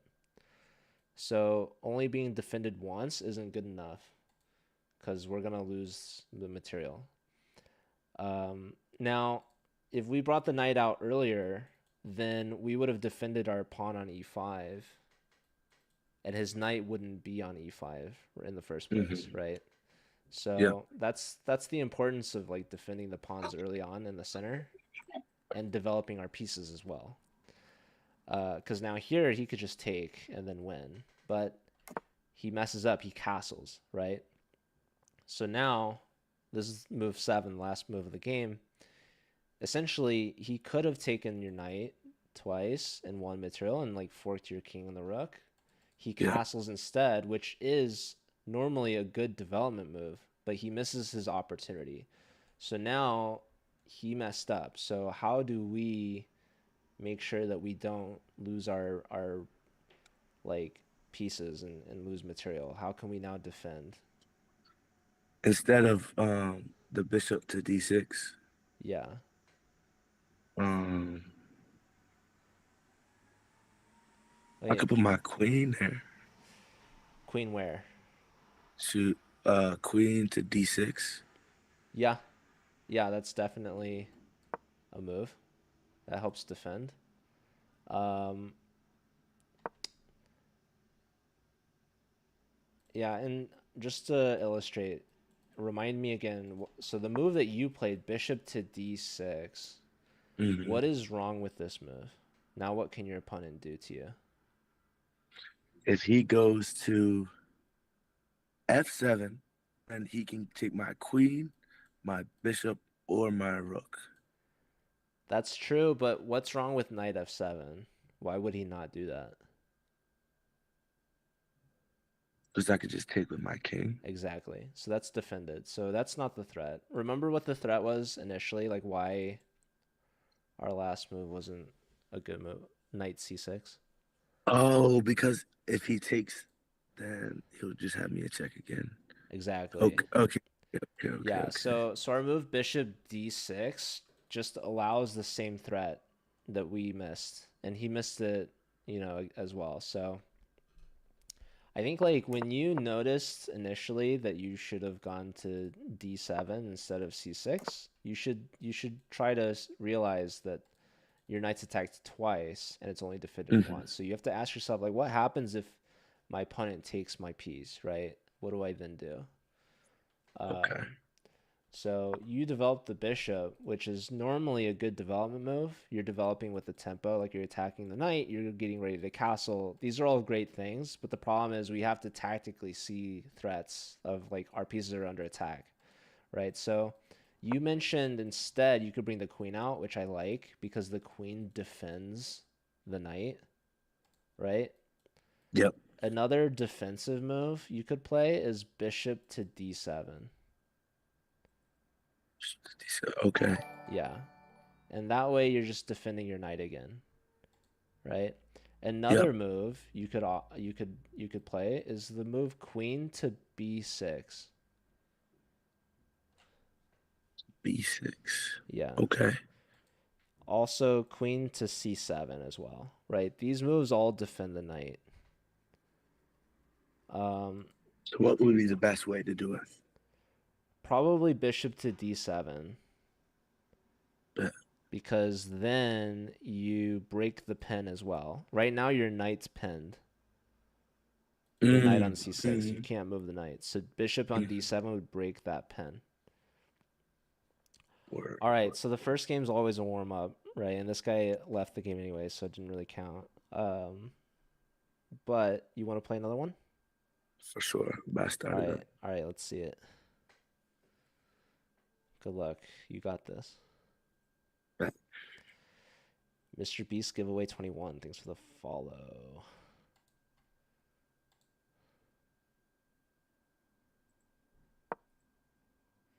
All right, we've got the white pieces. Tripping. E4. He's dropped Okay. That's not game.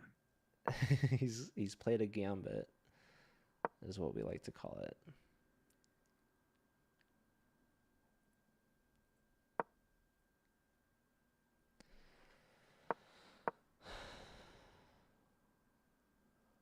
Honestly, buddy, I bet it is possible. Honestly.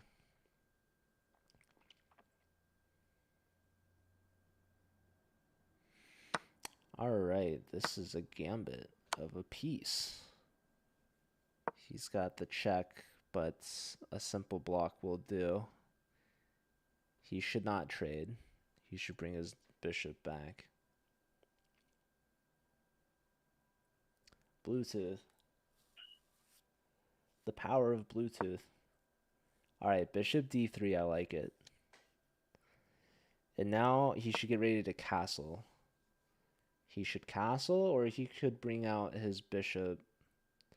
Both are good. Why can't I castle? That's a great question. There it is. He's figured it out. Oh, e5 is very interesting. He should definitely take this. Perfect. And now black has to move their knights. They're attacking our pawn. We should probably play like rook e1 or bishop f4. Or h3 is actually really nice because if takes, now he should win a piece here, which is good because he's down a piece. So he should take back and he should see that he can play rook e1, winning the piece back. It's not so easy. Yeah. Oh, Let's go. I'm like that. I like that. He likes this move a lot, but it's a Let's blunder. Go. Oh, bro, I'm tripping. His opponent could have taken on f3 first with check, and then that would have removed the defender of the bishop, and then queen takes bishop is free. So our opponent messed up and is allowing us an opportunity here. So he should just move his bishop back. He could also attack the knight. Oh, he could trade the knight. He brings it back. Now, this move... I'd do some quick math. Quick math. All right. This guy's on top of it. Let's see.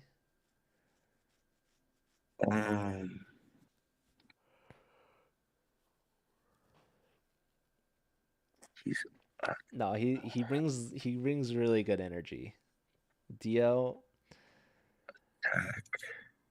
he's pumped to be here. He's pumped to play. He plays probably a lot. Like just based off what he tells me about. Oh, how bro, I'm so losing time, bro. Whatever. All right, he notices the time. Now here he has a queen check, which is really annoying. If he does the queen check, he's in good shape actually. So queen check if the pawn blocks. Oh, so if pawn blocks, he's got the sacrifice. Oh, let's see if he does it. Bishop takes, and he's actually better. Because then oh, he does it! He does it! Oh, but he doesn't take the rook. But this is still really good. If the king goes up, we're winning the queen. And if he goes here, well, we're winning the rook anyways. Wow. But... okay, wow, wait. Is he going to find this? He saw bishop attack. He played it. He's absolutely cooking right now. There's only one move, and then he wins the queen. Man absolutely turned it up a notch. Actually, he's got even better. He could do queen take. Well, no, there's knight block there.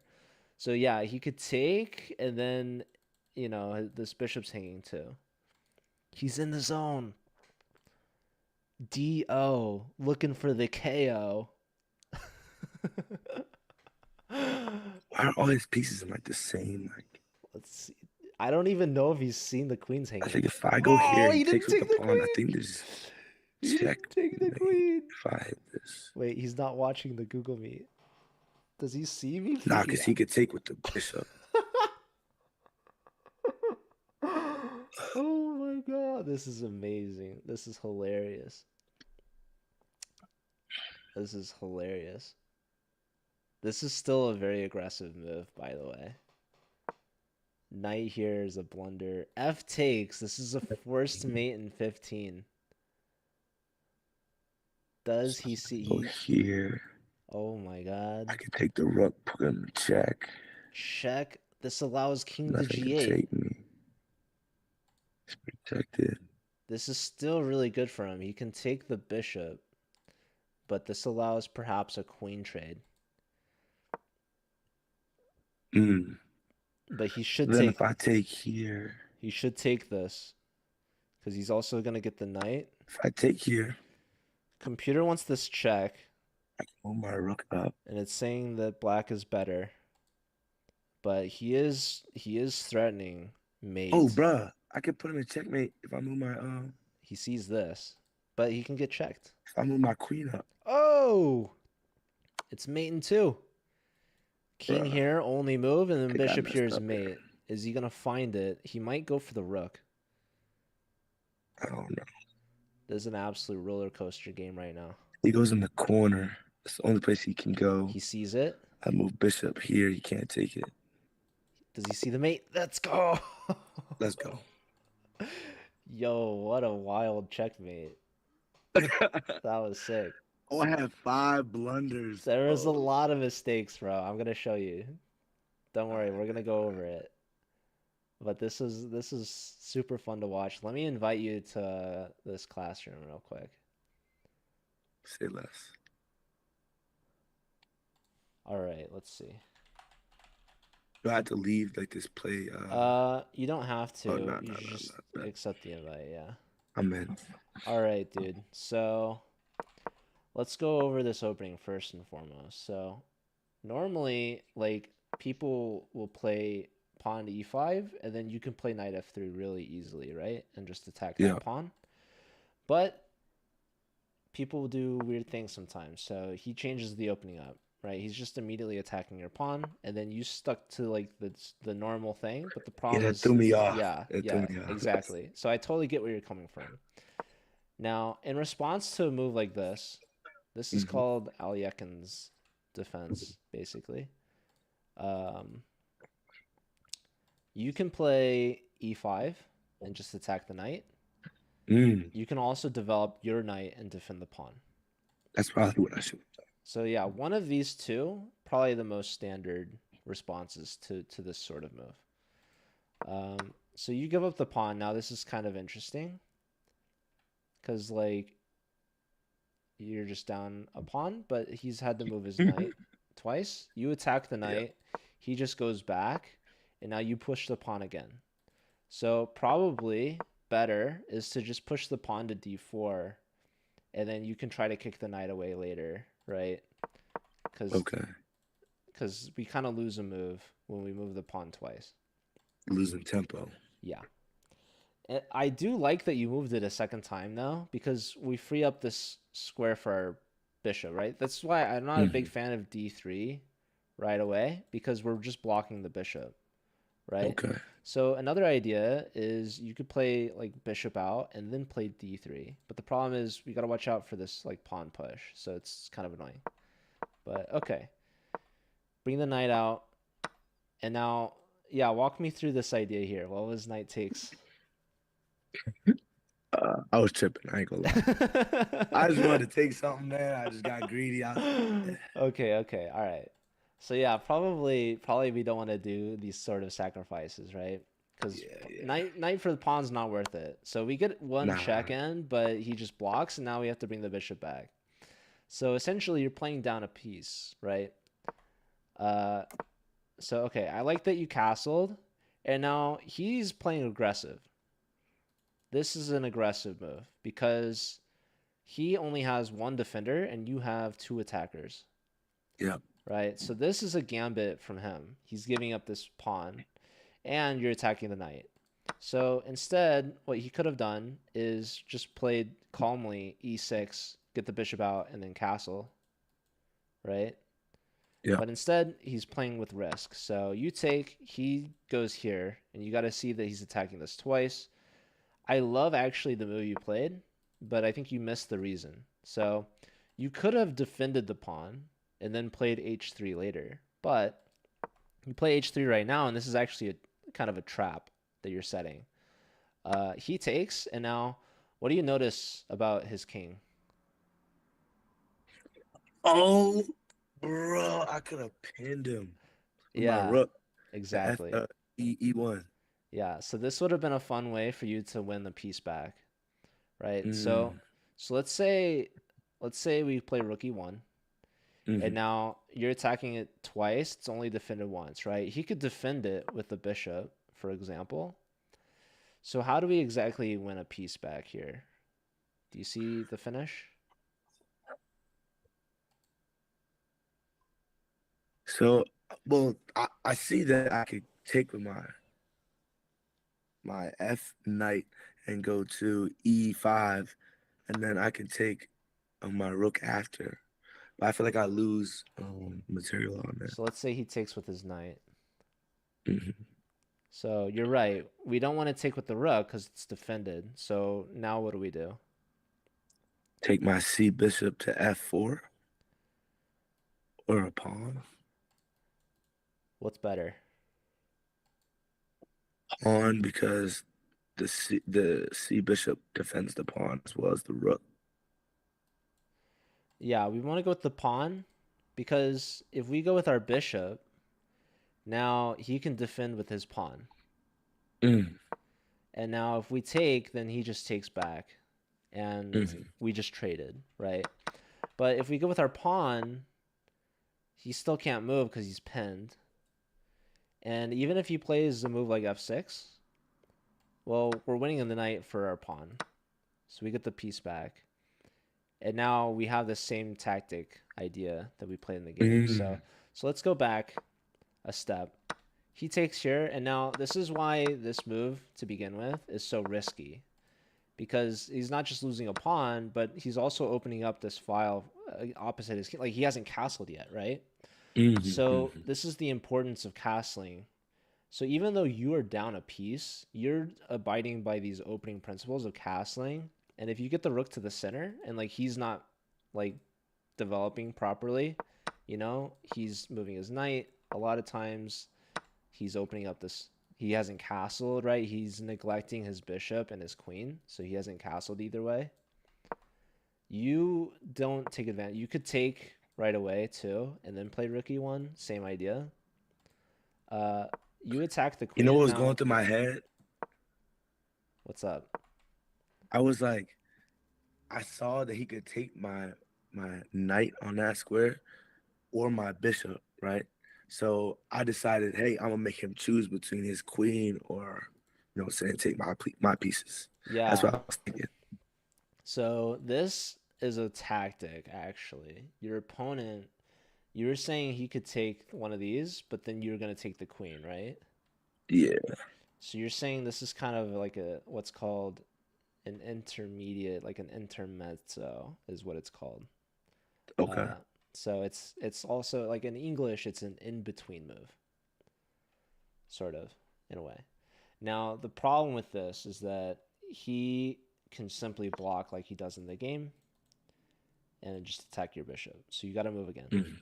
Now there's actually a bigger problem. There's a tactic, right?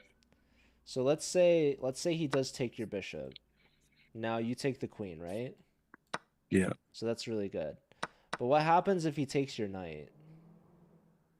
Then I'm in check. Yeah, so Then you he don't forked. have time to take.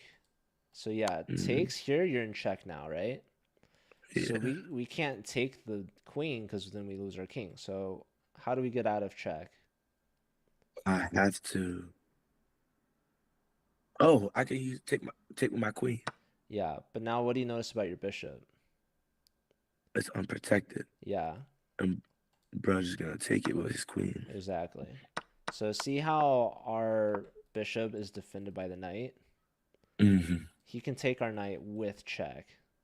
Mm, So then we lose our defender. So this move actually loses a piece because he can trade here first and then take mm. here. So we got to watch out What for are these you thinking, tactics. man? Well, it's not easy to see. In fact, your opponent missed it as well, right? They just blocked this threat. So essentially, the way that you can like notice these things is you have to keep in mind whenever your opponent has a check, right? And here it's also a Okay. trade. So if you notice that he has a check, then you know that your knight is not a reliable defender of your bishop, right? Because then he simply will just take it and remove it with check. So we lucked out. He misses it. We come back. He develops a piece getting ready to castle. We take. He takes back. And now here's a really nice shot from you. This was really pretty finish. Queen check. Notice what else happens in this. You've connected your rooks. Connected. We fully developed, Yeah. man. So the First queen time. comes out with check. This is also it's with tempo, right? And this is why like castling is so important, right? So this guy, he delays development. He played for this e5 idea. He's moved his knight a couple of times. Even though he's up a complete piece, because he's one move shy from castling. Now you're punishing him. Queen check, right? And now he blocks, and then boom, bishop takes g6, sacrifice. This is a beautiful move by you, by the way. Pawn Thank you. takes. Appreciate that. Now, right here, this is actually a really interesting moment because you could take the rook or the pawn. I don't know if you saw this. I didn't even see that. Okay, so this is what makes this check so valuable. Because a lot of times, like they want to block, but the problem is the pawn is pinned to the rook, right? So Mm. your sacrifice is really brilliant. And what's even crazier is that if you look at the evaluation, the computer actually prefers your move better than taking the free rook. Why? Because when you take here, you're forcing the king to move into danger. If they go to f8, now they're opposite your rook, and the winning move is the move that you play in the game, f4. You're threatening to just bring the rook in, and then this king is going to get mated, right? So your queen is more valuable here than taking the rook, believe it or not. So Interesting. even though you're down 4 points of material, the computer says that white is in a better position because the king's safety is so important, right? Mm. This king is about to get mated by all of your pieces, right? So the material doesn't matter if the king is weak, right? And that's why castling is so important. Mm-hmm. Now, what actually happened in the game was that the guy blundered worse. He went here, and now you played the best move, and you missed why. So look at this position and tell me what the best move is. Taking his queen. Exactly. The queen's hanging. So what's this called? Do you remember? Oh, that's a pin. It's like the flip of a pen. It's a skewer. A skewer. I've never heard of that. So if the king and the queen were flipped, like if you could imagine the king Yep. is here and the queen is here, that's a pen Mm. because the queen cannot leave that diagonal Okay. because then the king would be hanging in check. This is flipped because the more valuable piece is in the middle. So the king is under attack and the king has to leave, and then you pick up the piece that's behind the king, which is the queen. So that's a Okay. skewer. Yeah. Now you just missed that the queen was hanging. I don't know. Now you've played f4, Yeah, I didn't which even see is funny because it's still winning for you, right? that. Because it's such a strong move. Obviously, you could just win the queen immediately. Now he goes here. This is again a blunder. What do you think you should do here now? So he's threatening my queen. So if I put my queen to f6, then it's protected and I can like threaten to take his rook and put him in check. Yeah, that's what you did in the game. Okay. But why? Remember, what was our last move? I moved the f pawn to Yeah, 4. and why did you do that? Oh, to activate my rook so I could Exactly, because he's the rook. so So when we go queen check, he goes here, and now the king is not opposite the rook anymore, right? So what should we do instead here? I should take with my pawn. Yeah, because now, I mean, He's look, in check. the king can't Oh, move at all. oh, that's crazy. I got him.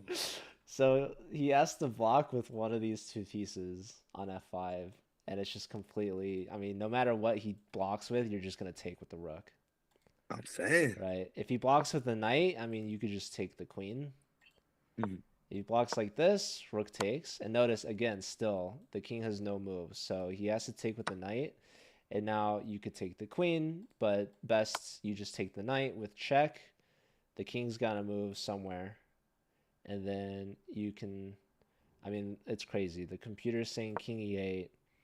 It doesn't even want you to take the queen. It's saying just another check, or even taking the bishop is just crushing because your rook is going to come in now, right? And again, Oh, he's mated. yeah. So I could have did him in a few ways. Yeah, no, Did this. I go like the complete like most complicated way to checkmate him? So you checked. You saw that the knight was attacking the queen, so you checked with the queen, and Mhm. then you take. And now here you find this really nice mate. Queen check, king in the corner, bishop f6, GG, game over. So that was a really pretty finish. You could have also taken the rook with check, but Mm. this is best because it's mate in one. So Yep. I would say overall in this game you missed a couple key moves, uh, but you got the job done. And like the one thing I would say is like early on you sacrificed your knight for like a pawn. So like we want to try to get rid of these moves. Like we don't want to sacrifice pieces for pawns for like no reason.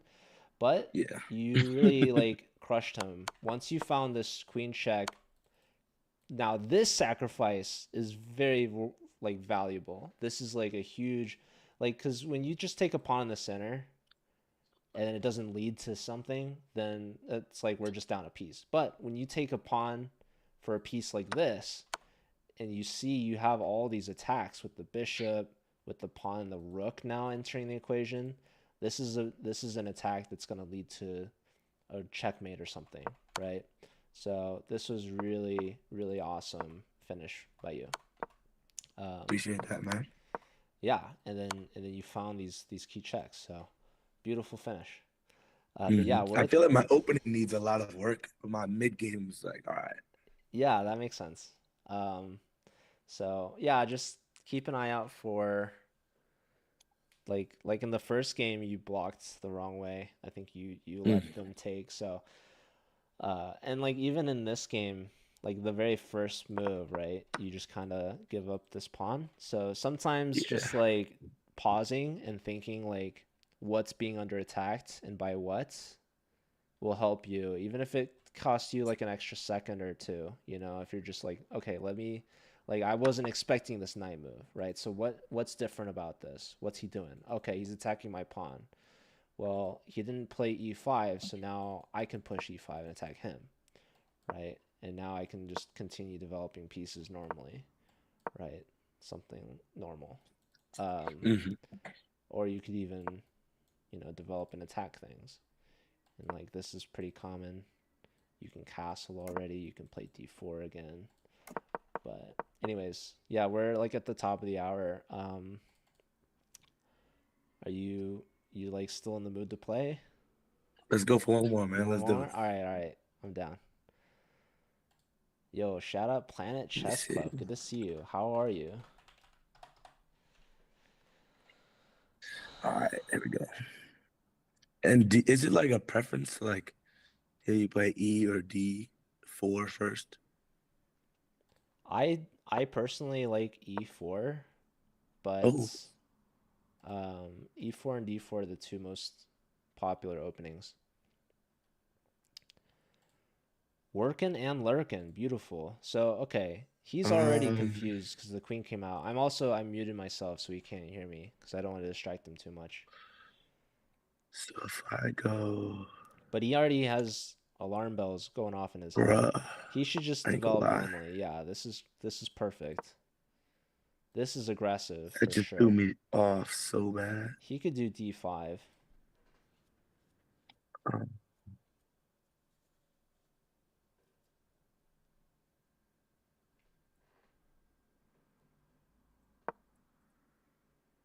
Which is very aggressive, but oh, okay. I'm tripping. I need to move this knight. He's got to see this. I He should play could H6 do though. Yeah, trippy opening for sure by his opponent here, nah, Andy. because he could block. Andy GG. Does he see Go that the here, pawn is protect hitting? the knight. This is fine. All right, He should play like D6.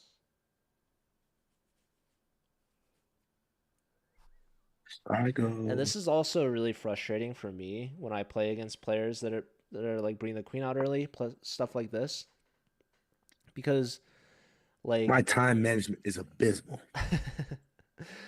and that's fine too because like this is an unorthodox opening. So he has the black pieces. It's normal to play Oh, slower when you're not maybe I don't familiar. want a castle because I can protect that pawn. I could take his bishop. Yeah, he sees that castling might not be best, but oh, what? Oh, So weird. okay. All right, that game didn't count, but I Yeah. really quickly want to go over again. I'm not gonna do like a whole separate class for this because it's only 5 moves. Hmm. But when he brings the queen out and like super early like that, your Yeah. best is to just keep an eye out for any threats he might be making, Hmm. but try your best to continue to develop normally, right? So don't let it Okay. throw you off your game. So bring the knight out was a perfect response. And then he plays a move G4. This is super aggressive. This is like really out there. And his whole idea of G4 is that he wants to play G5. Like he wants to push that pawn again and attack your knight and just be Mm. annoying, right? So Okay. notice that your knight actually is attacking that pawn, but the queen defends it, Hmm. right? So Yeah. do That's we why I didn't take it. exactly. Do we have an aggressive move that allows us to attack that pawn with a second piece? If I move my D pawn to D6, well, actually, if I move to D5, then both of my bishops will still be able to attack, but that other bishop will defend that G4 square as well. Yeah, D5 is a killer move by you. It's a brilliant move. And what do you notice about your light square bishop? What can you do once your D pawn moves? Then that's why I can attack that G4 pawn. So if I could either or take my F knight to G4 or C bishop to G4. Yeah, which one's better? Um, maybe knight. I feel like no, moving the bishop because it'll develop another piece. That's what it would be. And I don't know. so what do you notice about if we did bishop takes G4? What are we doing with the bishop? Oh, I'm attacking the queen. Yeah. So your first reasoning was right. You're developing a new piece, right? So bishop takes is better for that Hmm. one main reason. But the bishop also attacks the queen, right? Hmm. So that is a second really, really strong reason. Oh, You're developing a okay. piece with tempo, which is even better. Okay. Yeah. So now I want to go over a really minute detail. It's actually a big detail, but you could push your pawn to d6 or to d5, right? Yeah. So you have two options. One is better than the other, though, because remember, why did he play g4? So that he could go G5 and pressure my bishop or my Yeah, knight. yeah. So if you go d6, even though that's the same discovery, you're attacking the g pawn again, he could just push it and save it, right? Uh, So if we go d5, what does the d pawn do from there as well? it attacks the pawn and in turn attacks the queen again. Exactly. So if we play d5 and he plays g5, then we can just take on e4. Hmm. And we could take it with our knight as well. So we could save our knight. And we're just winning a pawn. Okay. Even d takes is good. The pawn takes pawn is good, but knight takes is a little bit better. But anyways, I just want to point that out real quick. Hmm. They play d3. What do you notice about their move on? This is move 4, d3. What does d3 do? See, I was gonna put him in check with my F bishop to was that B4? Mm-hmm. But then I just thought he was gonna block it with his Yeah, C pawn. yeah, it's exactly what would have happened. So you're right. But what does d3 do for him? What is he trying to do? He's trying to protect that E4 pawn. That's what he wants you to think. He's got a stronger idea. I don't quite see it. It's a discovery. What does that mean? I heard you say that, but I Yeah. don't really So understand. remember we were just looking at his g4 pawn. We want to attack it with our bishop, right? Hmm. So when we move our d pawn, that's another example of a discovery attack because now our bishop is opened up. Our pawn is blocking our bishop, right? Yep, So when we move that d pawn, then we've discovered for our bishop this new like path, this attack. The bishop I now see. opens up and attacks. So when he pushes his d pawn, it's the same idea. Notice his bishop now is Oh, attacking our g pawn. So this is oh, kind of like you notice there's like some symmetry in the position, right? Like we I both see. have pushed the g pawn, and now when he pushes his d pawn, his bishop opens up to attack our pawn. So you developed Mm, your bishop defending. He just wins a pawn. He just takes it on okay, move and 5. I wouldn't be able to defend it. Yeah, so you play h6, and then this he left. But probably when he pushes his pawn, you should play h6 then and there because that just defends. It saves your g pawn Okay. because your queen is already defending the knight, so the knight's not in danger of being taken right now. Hmm.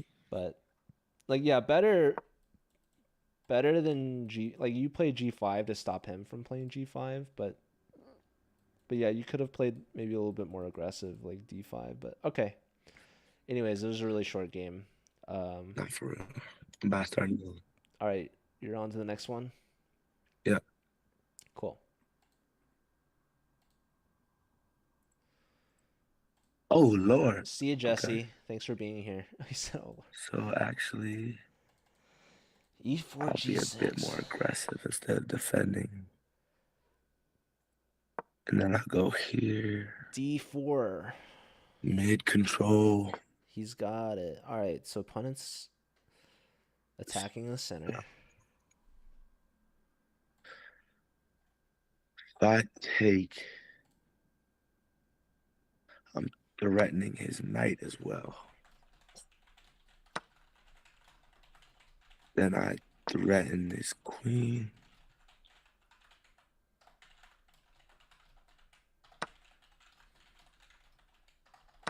Yeah, you're done, buddy. Have a nice day. What like what are we doing here? You crushed this. You're just crushing everyone today, dude. Like, why is everybody leaving? That's crazy. They don't want no smoke. That's crazy.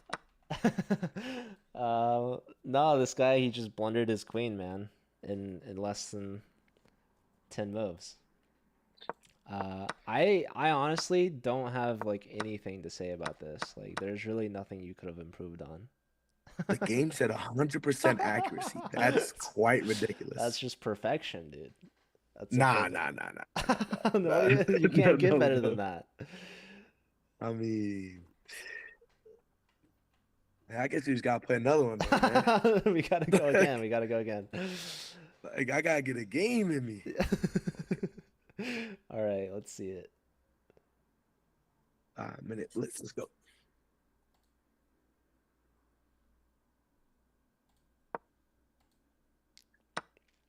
Okay. What's up, Amit? Mm-hmm. Nice. We love it. Ooh. We just block. I go. Now, this is tricky. If I go. Here takes, but let's see what he blocks. He has to Here block. I There's no other. develop a knight, but the bishop controls more squares, and I'm protected by the other knight. 2 knights. He sees a good block. I'm wondering if black will play the... No, okay, here. So this is Okay. aggressive. Now he can actually give the Now queen I up. go here. Wow. Let's see what he's got to see. He's rook- wasting tempo. Oh, He don't got no tempo. dude, he knows. He Hold up. knows. Let's see. He should just castle. Hold up. This is not a good move. Although that's funny. He didn't. He went here, but okay. Yeah. Also, just taking the center is really good too. So early and often. Castling, great, great. Here and now again. He should just bring the. Oh, he's bringing the knight out. He wants to go here, I guess. Black apparently has 2 pieces. But let's see. The computer actually wants knight g5, which I think is kind of crazy. But he's trying to get it. Little fork action. Oh, he could just take. I'm tripping. Oh, man. He got a little too excited about that. Okay, d4 is great. Develop some pieces. The computer loves h3. Because then he gets this rook back, actually. Because the bishop's trapped. Well, then. Develop here, I'm not the biggest fan of. But he is developing. Probably developing here would have been better. I might have. I should have with the queen. You want to bring... Yeah, queen up is also pretty strong. Ooh. Hold on. Computer loves bishop check. Also bishop take. Like, this is just a blunder. Queen up is a brilliant move. Oh, and he finds it right away. Immediately. Brilliant. So, yeah, I mean, listen, I guess he can sack knights. He's done it twice now, and it's just been completely crushing, because this is why we go over opening fundamentals, you guys. Especially in beginner levels, openings are so important, because the material just doesn't matter, right? If you're not castling, you're just getting crushed.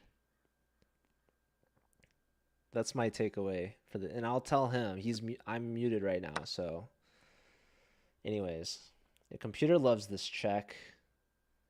I mean, he could bring the rooks in. Yeah, the immediately recapturing, not the best, but like, yeah, bishop takes. Computer likes rook takes. Really I hope he doesn't trade queens. Although that's okay. That's okay. Yeah. I win this.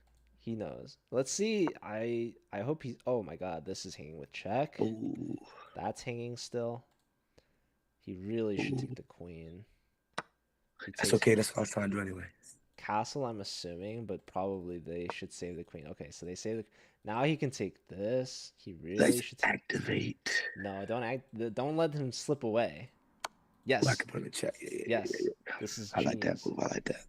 Now he can take the rook even. I hope he doesn't see I hope he sees his queens hanging. Oh, Ooh, it's so yeah, good. you thought. Okay, just put the king in the corner. You could block. These are the two legal moves. Both are fantastic. Probably king in the corner is a bit better. Because now we can't, our rooks aren't connected anymore. So this is still totally fine. He's threatening the pawn. He's threatening rook here, I suppose. Yeah, rook here I like a lot. Because then now the knight's pinned to this idea. Also, rook here is good. I guess rook here drops that. So that's kind of annoying. But computer actually likes bishop h5 and take here. I'm Super trying solid. to pin his queen. He sees this, but I wonder if he sees the knight's here. Ooh, this doesn't Oh, work. I think I lose that. Here. Okay, but he Most can... definitely lose that. This is very curious. I mean, he's still completely winning. Takes is threatening this, which is nice. Yeah, didn't like giving up the bishop, though. Kramnik cheats. It's very nice of you.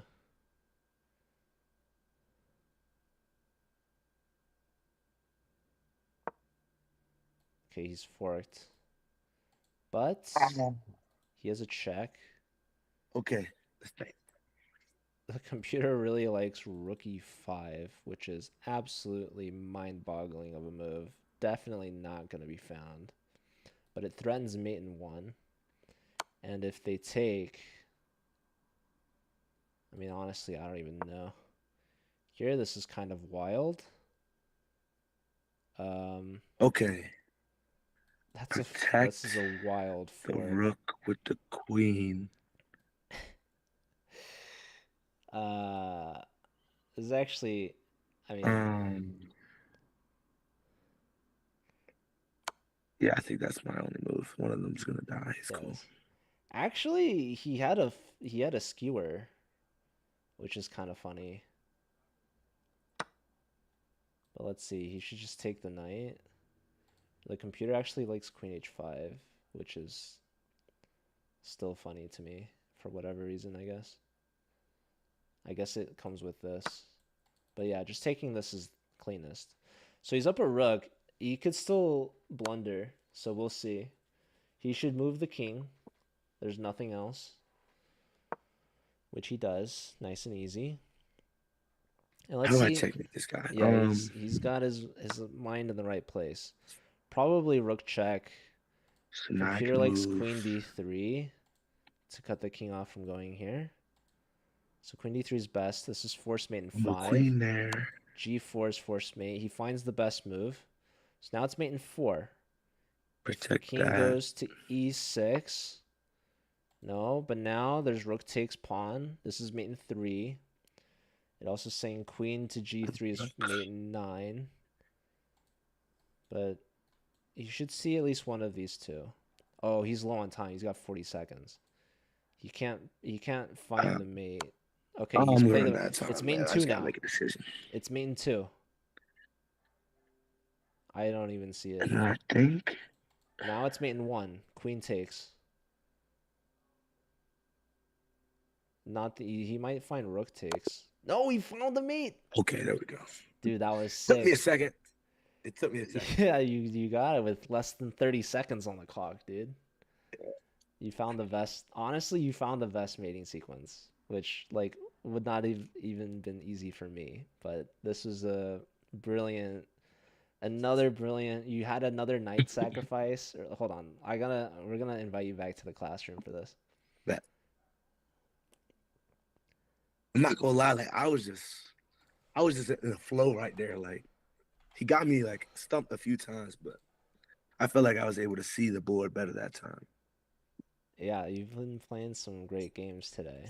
So, e4. Now, when he plays this, d5, just attacking your pawn immediately with his pawn, this is called a Scandinavian defense, which you don't have to remember this, but the thing that's well known about this is that when the queen takes back in the center, you just develop your knight with tempo. Right? This is the most common response, and the queen has to move again. So this opening for black is typically frowned upon. Although there is a group of people that like really abide by this opening. Most commonly, people play queen a5 because the queen is actually typically kind of safe from attacks over here. Okay. But instead, so check, you simply block. They move the queen again, and now this move you're developing with tempo again, right? And now they move this. So what do you notice? They've made 1, 2, 3, 4 queen moves. Meanwhile, you've developed 3 pieces and you've castled already, right? So they haven't developed a single piece other than the queen. And you're like way ahead in development. Here, I would push the pawn to get the bishop out, right? Because we've Okay. brought these guys out, we've castled. Now we need to get this bishop out. This is the last minor piece, right? So in chess, you've got, these are the 4 minor pieces, the 2 knights and the 2 bishops. You've got these 3 out. Let's get this 4th one out. So let's take the center with our pawn. You move a piece again. So we haven't finished our development yet. So this is maybe a step in the wrong direction. And now this led you to just sacrifice the knight, essentially for nothing. Because they could just take back with like their knight. And that helps them develop actually. Like, yeah, and then, I mean, they could take this a lot. So this would be a really strong idea if it's like nothing could take it. But the problem is they have 3, they have way too much on this square for us to go Yeah, there. I kind of like figured that out after I clicked. Yeah, you kind of like move. blanked out for a second. But Yeah. like, okay, you have a lot of other strong ideas. Like you could go here, you can go here, you can go here. You could even go back to where you were, and this is all fine. Would G3 be the best one to attack the queen? Exactly. Move the That's a strong idea. Like I think the computer really likes knight to G5 because then you're threatening knight here, which just attacks this fork. And like also, See, that's what I was trying to do, but it wouldn't click. yeah, yeah. You had your mind in the right place, just the execution was not there. But he takes this way, and now you play this d4 move. So like this would have been fantastic right here, right? Because then you're just getting ready to bring the last piece out. So, okay, d4 now. He plays here. And so what's crazy, like, again, this is like another game where you're down a piece, which is like typically really bad, but your like developing principles are like 100 times better than his. Like you castled and you're developing the other piece. Like he's not even close to castling, right? And he's trying to open up the center when his king's still in the middle of the board. So even though you're down a whole piece, the computer actually likes your position better. So this just goes to show, and I was telling the stream while I was muted in our call, that it's really important that your opening principles are like fine-tuned because the material doesn't matter as much, right? So like you're down a whole piece, which like in a normal game is like a death sentence. Like to like master players, down a piece is like end of the game, basically. Really? Yeah. One piece? I mean, even a pawn, like at top level, yeah. A pawn? Nah. Yeah, it depends. Like, of course, like sacrifices and gambits like still work, but like this in this opening, a knight move like this, like this is resignable. Like this is game over.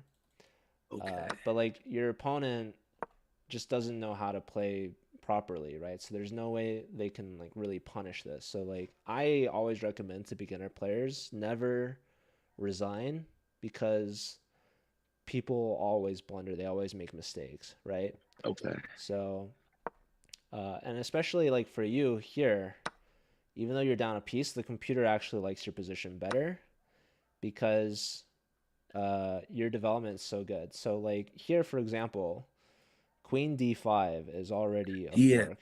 I should have done that instead of the bishop. Yeah, you bring the bishop out and you're allowing him to trade here, which is good. So remember, we're down a piece. So trading is bad for us. Bad. Yeah. Like better probably would be to bring the bishop here. So like also here when he takes, you're gonna put this pawn in the middle of the board, and your pawn's like isolated because there's no pawns next to it. Mm. So even though you're opening up this file for your rook, you're closing this file where the king is. So we would probably rather our rook on the e file. And then we're threatening like discoveries and stuff. So okay, he blunders. This is a really big mistake because now the queen comes here with just direct sight of the rook, Not for right? real. And the computer actually wants you to check him. And they want to knight c6, which is such a bad move. But let's look at what happens. Let's say, for example, they play here. Now queen d5, king e7. It wants bishop takes with check, pawn takes. Now we have that file for our rook. King here, queen to d8. And if they go here, this is checkmate. I mean, everything's... If they block, then this is the same checkmate. So this is a forced mate already, right? And you're down a piece, by the way. And like all this is because your king is safe and his king is not, right? And all that's because you castled and he did not. So this is just all about how important castling is. But okay, queen up takes. Like it would rather you give this check again, but it's not that important. Taking is very simple. He takes here, now bishop takes, and what do you notice about your bishop now? So it's defending my queen and it's attacking his queen. Yeah, so he played here, attacking your queen. Yeah. So what should we do? Well, I figured I would go take his rook, but I feel like there might be a better move. So what do you think?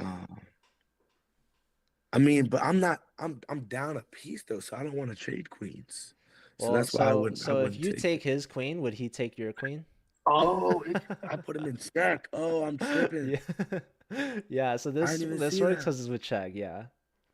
Yeah. Okay. So So this, you would have to move the king, and I keep the.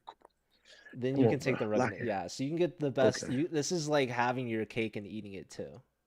Yeah, because you're getting the best. I'm so close to lock it.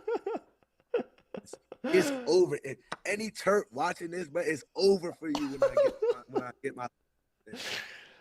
Yeah, man, watch out. Watch out. Dio's gonna come in and win this tournament. I'm trying to We're tell getting you, him man. ready. All right, I love it. Yeah, so he saves the queen here, but taking the rook is totally perfect. And then you take the knight here as well with check. Like I think you might have mentioned you were thinking about maybe bringing in like your rook or something. Yeah. I love that you take this first because if you bring in the rook, this is normally a really good development move, right? You're bringing a piece in the center, you're adding another attacker, but you're allowing your opponent to then castle, and that saves the rook, right? So But if I put him in check, then he can't castle. taking the knight is taking the material with check. So this is the best because now he can't castle. He can't castle out of check, right? So he moves here, and now you win the rook as well. And even though you lose this pawn with check, like you're up, you're up 2 rooks. So this is just completely winning for you. Now, in this situation, you have 2 legal moves in response to this check. You can move the king in the corner, or you can block with the rook. So what do you think is the better choice? Okay, so I thought about moving the king to the H1 position. But then I felt as if, but my rooks are connected. So that honestly, I feel like both are like similar because I can. Oh no, because okay, so if I move my king to the H1 file, then he moves his queen down, then my A1 rook can take his queen without me losing a rook. But if I move my F1 rook to F2, then I lose a rook in the process of taking his queen. So the king to H1 would be a better move, I think. Yeah, I think what you said might have been like not exactly right, but I think your heart's in the right place. Like, yeah, moving the king is better because your rooks are still connected. Mm. Yeah. So if you block with the rook, now it's harder for this rook to get into the game Yeah. because what we want to do, like if we had two moves, we would put the king in the corner. Let's say they do something random. Now we would bring the second rook in like this. Mm. Because now, like, we love this e file. We're attacking the queen, and we're like right next to where the king is. So if the queen goes somewhere, and let's say they just move their knight somewhere random, like right here, queen here is checkmate because the rook and the queen work together. Mm-hmm. The queen's taking up all these squares, and then these two pawns just block the king. So you can see all these squares around the king are just covered. So this knight is actually pinned in a way, in a really funny way, because then our queen gets to come with checkmate. So I Mm. guess they could go here, but then like we're just gonna mate them this way. If they push and block, then we take here. They go here, and then we can like take this. They have mate here, but if they don't block and they go here, we have checkmate with just the bishop and the rook, which is really Word, funny. word. But okay, all this to say, when we're in check, we want to try to keep our rooks connected so they can work together. Mm-hmm. So it's better that we put the king in the corner. So there's less checks, and we're not in a pin. So now our rook cannot move. And like let's say this knight could like teleport like here or here or something. Like Mm-hmm. or like if they had a bishop or a pawn or like another rook to come, like we don't want to pin ourselves because then they attack our pin pieces. Okay. And like, yeah, our rooks aren't connected anymore. So king in the corner is better here because now our other rook can join. Our rook here isn't pinned. We could put this rook here and this rook here. We're just maximizing the mobility of our pieces, right? Whereas when we go here, we're minimizing the move. Like we no longer have this rook here. Mm-hmm. This rook just simply cannot move at all. Although to be fair, in this position with these two options, like both are just completely winning. It's a really small detail, but I think it'll help you in like future situations. For So, sure. okay, block, they leave the pen. You go here. I love your idea. You're trying to pin the queen to the king, but you forgot about the knight. Yeah. So that's one small detail. Um, okay, so we lose the bishop. We take here. Now, this is where it gets kind of funny. Like, he's forking your rooks. You give a check. He's forking your rooks again with the king. Uh, but as long as you keep checking, like, it works out for you. So, like, check here, you save this row. You lose this, but then you win this knight, which is really, really strong still. You're up a rook. So check, king up. He takes here. Check. This is where you found the best mate, actually, which is, like, surprising. Not to say that you would, like, I myself probably wouldn't find it this perfectly. So the For computer's saying sure. it's mate in 5 with queen d3 is best. So here's what makes it tough to see. There's like this check, this check, this check, this check. I don't know. There's this check. Like there's a ton of checks here, and you played the best one. And then here, again, there's like a million different checks, and you played the best one. Rook takes pawn. And now here, there's only Ain't one no mate way, one, bro. and you found it. So your Ain't no last way. like 5 moves were just perfection. Man, what can I say, man? It just happens, Dude, man. you're dialed in now. You feel me? I'm Yeah. trying to let everybody know, man. Watch out, Terps. This man, he's gonna be Nah, your for chess real. champion. All right. No, it was a lot of fun, man, and I'm glad that you were able to go overtime today. Yeah, for sure, man. It's so fun. Like we could do 2 hours like every time, for real. I mean, yeah, I'm here for as long as you want. So, I mean, Bet. you tell me when you've had enough. All right, bet. I'm about to fill up my water real quick, but you want to play one more? All right, I'm here. I'll wait for you. I bet. I'll be right back. All right.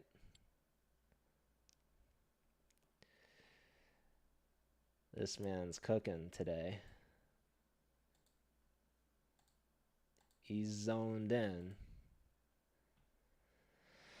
Ah, this is fun. No, I mean that's great. A lot of people like they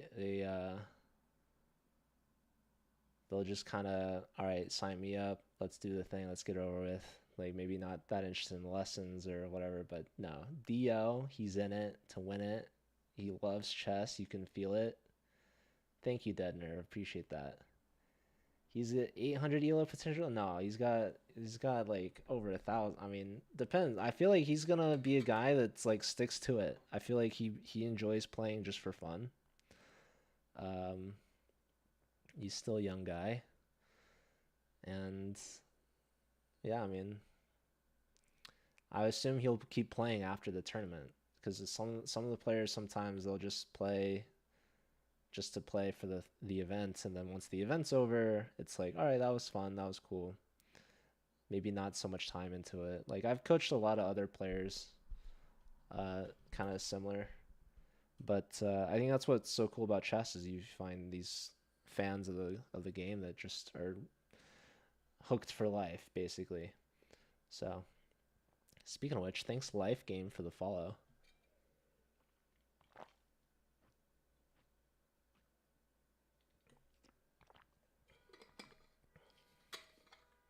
We don't wanna teach that, Kramnik.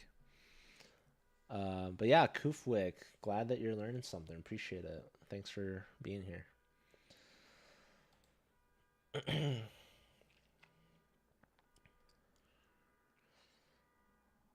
Thanks, Ross. Appreciate it. All right. Yeah, water break. And then I gotta get some more work done today. But happy Friday. I'll be back tomorrow commentating with Anna Cramling for top division of the My Collegiate fault, Chess bro. League. That's a really big water bottle. Nah, not your fault at all. It's good to stay hydrated. Not for real. Yeah. That is a giant water bottle, man. That's awesome. I'm sleeping. Hold it. All right, so I love you're like one more, but Yeah. you just keep. I feel like you could go all day. You're getting some good games though, so.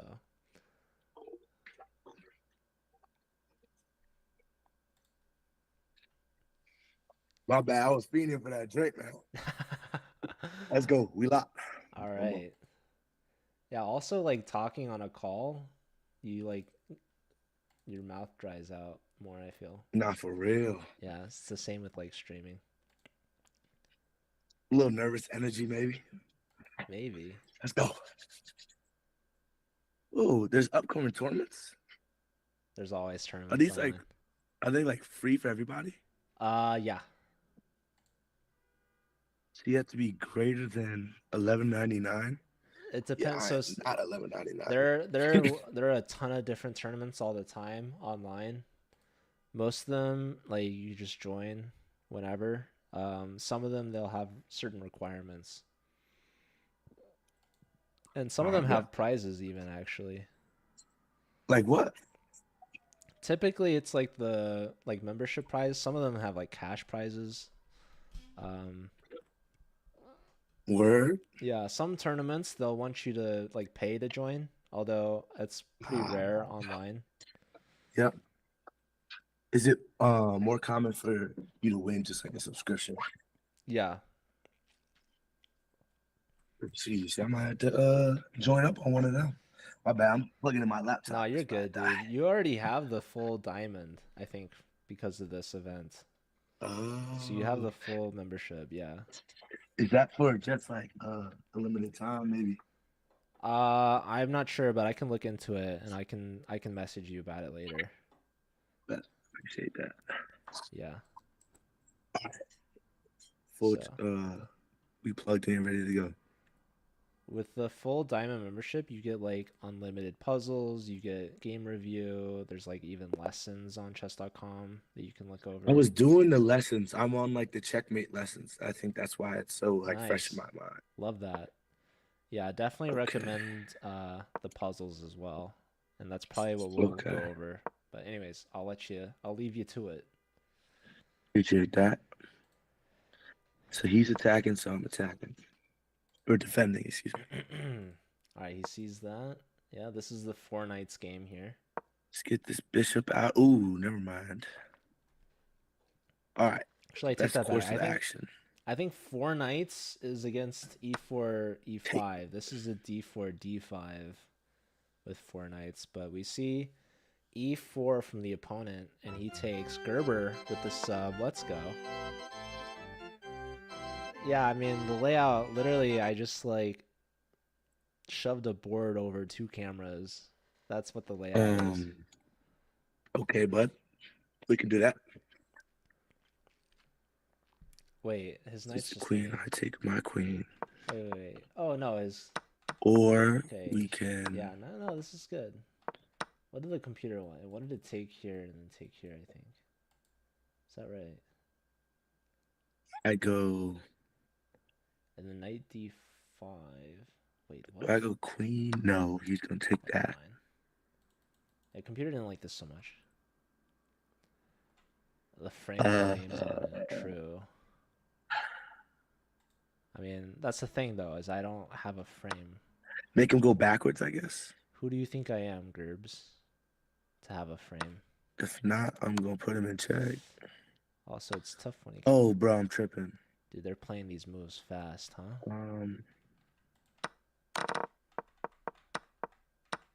So let's see. He wins. So he's 2 threatening there and pawns. there. He totally missed this, so that's So unfortunate. let's get... Oh, no, that's not a good play. Not a good play. Let's see, what did he tripped all go. over this. He just has to bring, like, a bishop out. Or something. I don't know. You know what? Let me lock in. Let me just activate the bishop. Let him lock in. I can No, castle. this is a classic DO game. Okay. Sack the knight. Sacking the knight has worked out for him twice in a row. Oh no. Let's see if it works for a third time. He said, "Oh no." Oh no. Wow, they sacked the bishop. So knight takes. Knight takes was crushing, because then they get the fork, and this is we've seen this similarly in an earlier game. But oh. Yeah, that was horrible. Oh. That was all right. Well, he didn't lock in for this one. What's she eat for dinner, Gerbs? Yeah, this was not going too hot, man. It happens. It does indeed. But it's not over. Knew he was going to do that. Gerbs. So let's go on. Gerbs, why don't you go get a burger or a steak? Treat yourself tonight, Gerbs. You asked me. I'm telling you what to do. All right, he should like. Oh wait, his bishop can't move. Never mind. This is a big threat.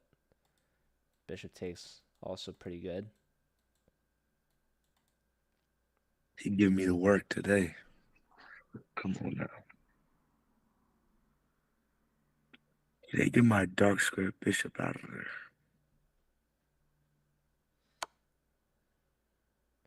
King e6. Discovery. Moving on up. So if I go backward, he comes down. He's playing Balaji the second. I gotta go here. Nigeria. He did not have to go here. Because now you're allowing this capture with check. King up would have been better. I'm tripping. I gotta take his queen. You were in check, my friend. I'm not telling him yet. We'll tell him after. Oh my goodness, I'm sick. He's got his face right up on the... No. That was my chance to come back, man. No, you were in check, bro. Oh, it's not loud. Let's go. He's still... He feels like he could do it still. I love it. Knight d5, though. That's going to hurt. Not going to lie. They missed it. So now, probably, like, he has a rook check. Okay. Still knight d5. I should have put him in check. He sees it now. Okay, hold on. This is the tough check. Now it's a forced mate in 2. King E8, He only doesn't legal checkmate move. me here. Queen to Oh, I'm B8. cooked. Yeah, you're very cooked. I'm cooked. Okay, this was not it. Oh, he's dumb. Dang. But king up again. Okay. King up, because you don't want to go into the discovery, especially double check discovery. So king up. Now again, it's mate in 3 with knight d5 again. Yeah, he should have moved that queen to that b file and checkmated me, but He saw it. He he's saw not queen very b8. So here, this allows the check, which locked he in. plays. And now probably like e4. Like you don't want to allow, maybe even bishop g7, but that's closing off our g file. Maybe just f6. Okay, he's done this.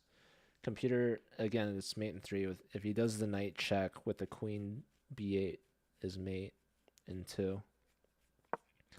Rook takes would have been good. Here, okay, maybe just like rook g6.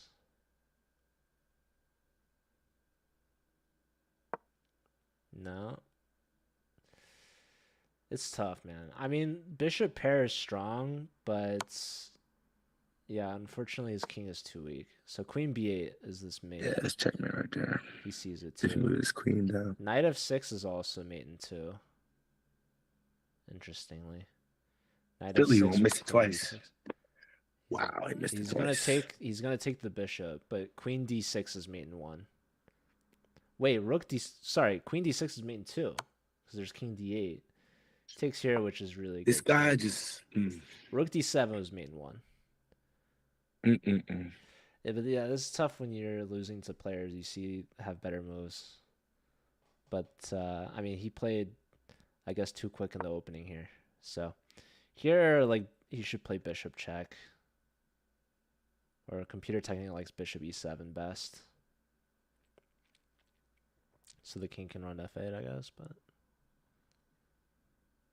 let her get one more. I mean, he might just want to. We'll see. This is officially the DO show.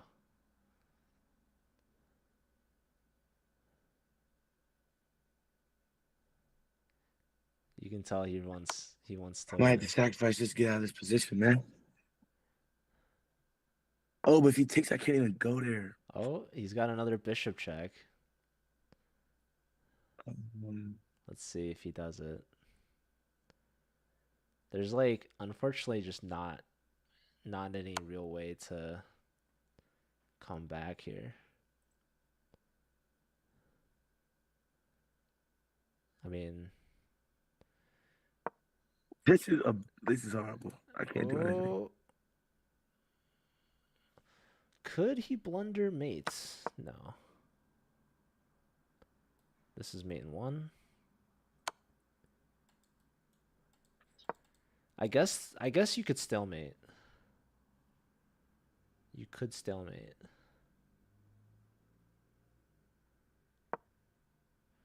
He needs to push the pawns with check, yeah. Yeah, he needs to get rid of his pawns. I'm pawns. tripping. He needs to push the H pawn now. Push the H pawn.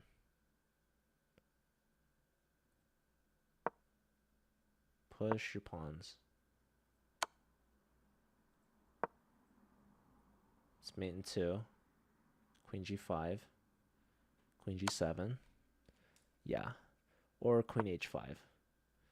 You choose your mate in 1. There it is. All right. 8 blunders. Listen, you played like 5 brilliant games. You know, you can't play perfect forever, so it's bound to happen every once in a while. But let me throw this in a classroom and invite you real quick, and we'll go over it.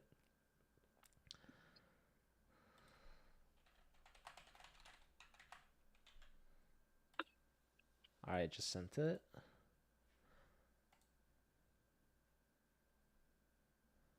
I think the last person I beat just sent me a friend request. Oh, funny. Yeah, I accept all the friend requests. But some people they only play the people that they're like friends with actually, or they'll accept from like real life friends. What's up, Hair? Okay, so here we go. This is a d4 opening. You saw he's attacking this. Your queen's already defending it, but it's good to develop the other knight. We're defending. So this is like all 4 knights are out. And now this is a gambit, right? He's sacrificing pawns. So just taking is great. Now the knight moves. And now you take a second pawn. So you're up 2 pawns already, right? Now, here's where you slipped. This is like every single game, I think you've sacrificed a piece. So this is defended twice, actually. Bro. Yeah. So better is if we stick to our development, right? We could just bring out a bishop and then push this pawn and bring this bishop out, right? My fault. What'd you say?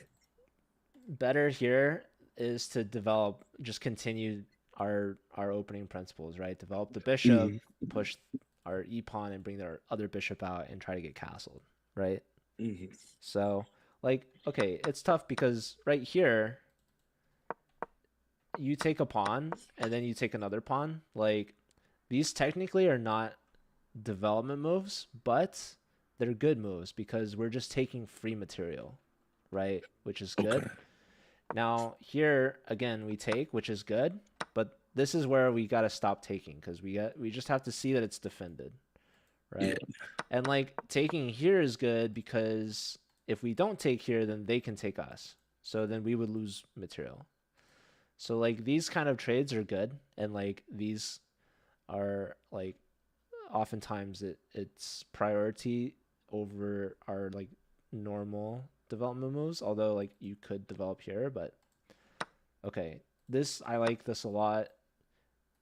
From here we have to just see it's defended, so we can't take it. Now we switch back to our normal development, right? Bring the bishop out, try to get this bishop out, and try to get castled, right? Now, okay, we lose a knight, big deal. Like, you've won every game so far down a piece. And, like, in this opening, you actually have 3 pawns for the knight. So it's actually even material, technically. Word. So, okay, you bring this out, check, and now this is tough, again, because remember in that other game, you brought the knight to... You blocked this same check with your knight when you should have gone to d7. In this position, it's the same exact idea. Bruh, I could move my knight there. No, but it's actually tough because your knight is actually pinned because the queen and knight would checkmate you on f7. Oh. So this is actually kind of crazy. If we go to d7, then bishop takes. If knight takes, it's game over. And if queen takes, well, it's still game over, just slower. So you have to give the queen. So it's tough. We play c6. It's the best move. But now, what can white do? This is a strong tactic. They take with the knight on the e-file and take my queen. Well, oh, you excuse still me. have the pawn, but this is the fork. And the queen's backing it up too. So this is really tough. Yeah. But they missed this. So c6 is good. Like, the pawn's defending it, so this is still strong, but like this is also better than the alternative that I showed because like your knight can't move. Yeah. So okay, they miss it. They take the wrong way. They should have taken with the knight. They take with the bishop, takes, knight takes, and now this doesn't come with any check, right? So we just simply move our queen out of the knight's way. And we like go along with our day, but unfortunately, I guess we just missed that. Yeah, I just wasn't even. Then, I don't know why I thought that I needed to block the knight. Now, what's interesting is you could actually go bishop to b7, and this works out for you. Do you see why?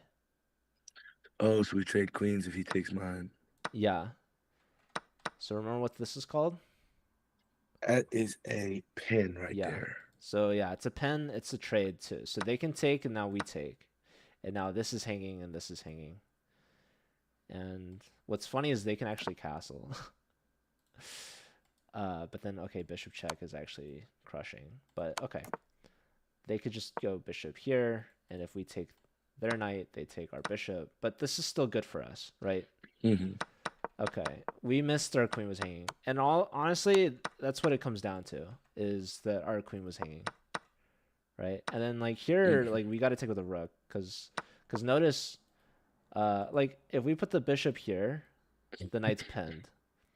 Yeah. But if we don't, then we have to see that the queen and the rook are opposite of each other. Mm. So not only is this like attacking the queen, but once the knight moves, it's a discovery. So we have to see that now our rook is hanging. So here we have two Move ways that. to take back, right? Tell me, so obviously the rook is hanging. So if we take back with the rook, then it's not hanging anymore. So that's good. But what's a downside of taking with the king?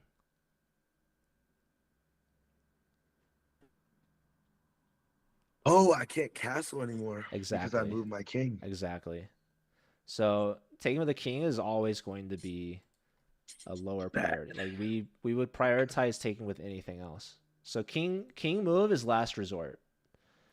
That's always the last choice because we want to preserve our castling rights. So rook takes is just better for those two main reasons. So okay, we lose our rook with check. King is in the center, and like basically all the games that you've won, you've castled, right? Mm-hmm. This is the one game you don't castle, and like okay, to be fair, Um, like you also lost your queen, so it's tough. But for sure. I think like if you take back with the rook here, like you have chances, honestly. Yeah.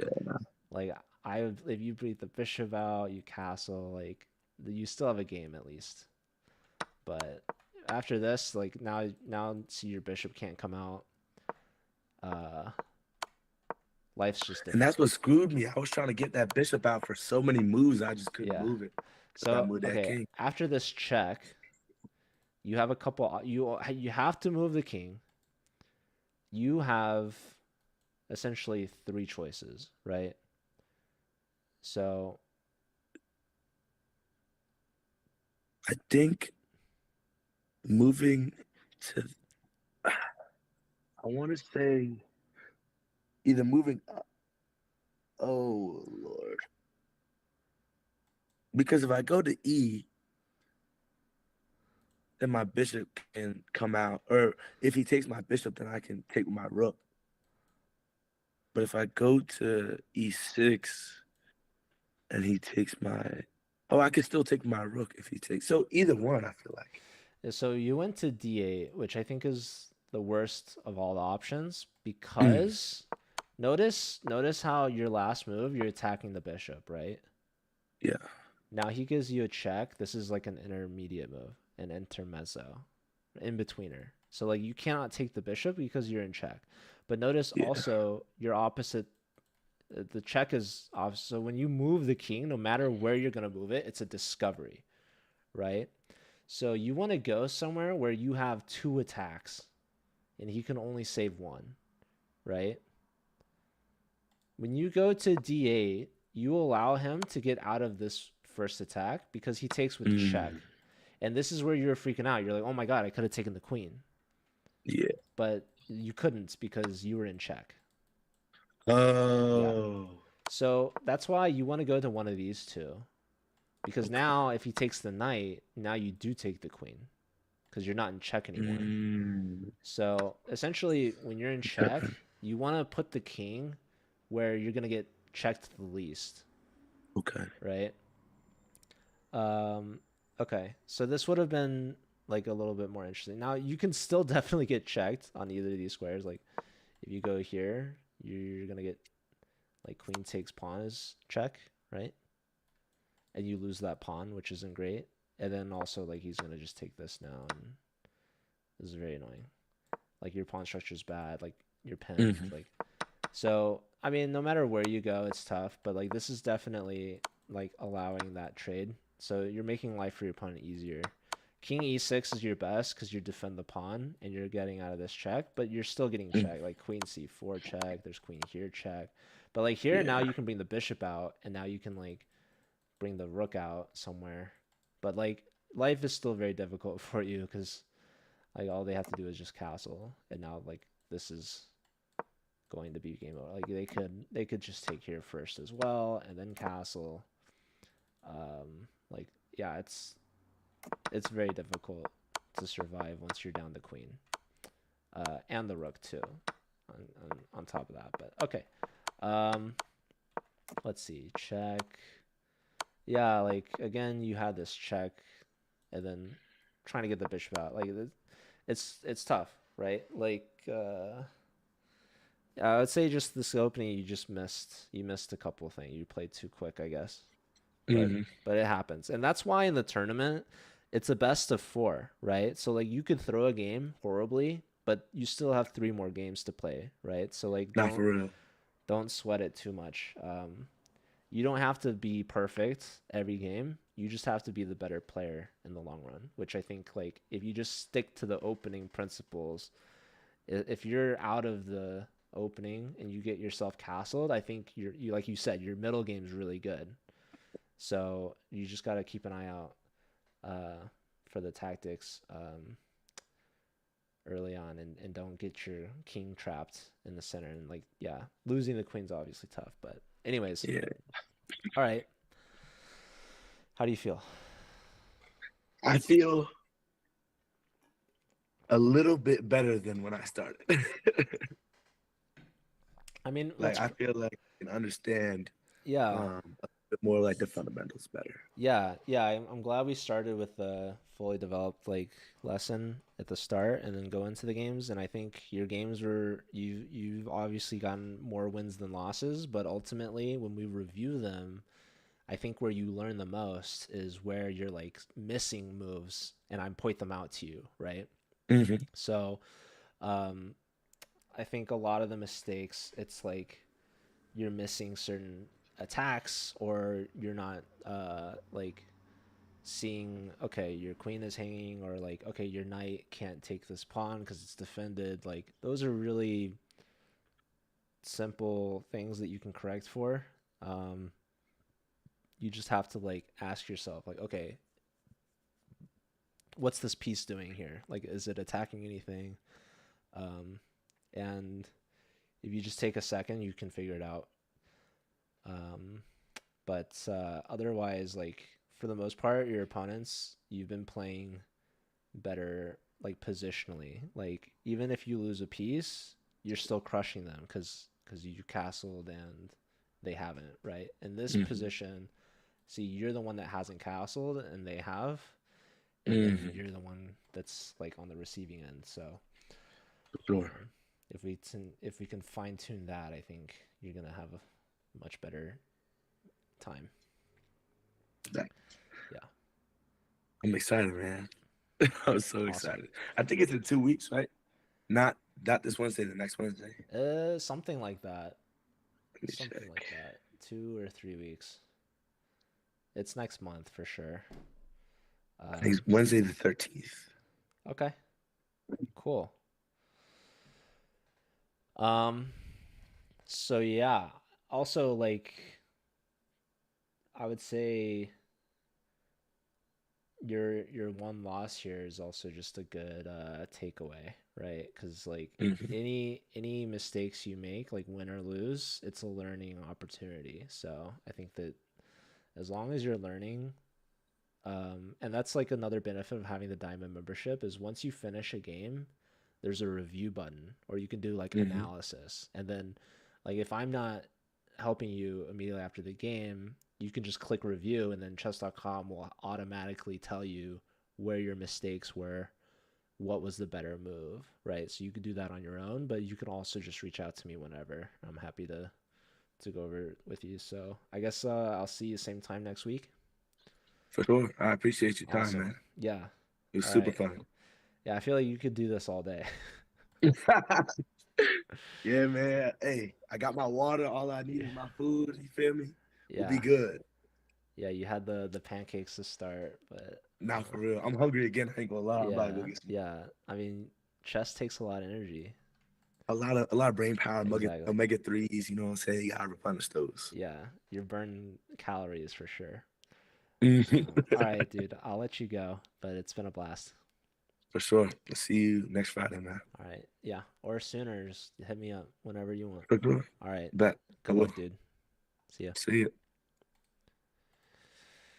All right. Well, that was Dio, my second student for Blitzchamps, Maryland, and his second lesson. So I feel like we're seeing a lot of good stuff from him, and really love his energy, his excitement, his positivity, and I'm really looking forward to seeing his tournament. So for anyone that is interested on what this is all about, chess.com is doing what's called Blitzchamps. So they've already done a tournament with the Stanford team, with the University of Michigan team, with the University of Texas team, and next up, later on next month, is going to be University of Maryland's team. So we're preparing for that. Really looking forward to it. I guess he said March 13th. It sounds right to me. But yeah, we're going to do these lessons every Friday at a minimum. So and tomorrow I'll be commentating with Anna Cramling for the Collegiate Chess League. So hope to see you all there on chess.com's main Twitch channel. That should be 11 a.m. Pacific. But for now, I'm done. So we're going to head out and I'm going to raid someone. So let's find someone to raid. University of Adelaide, do they have a football team? I bet they play rugby down there. I bet. They might have football too. I don't know. Let's find someone to raid. Let's raid.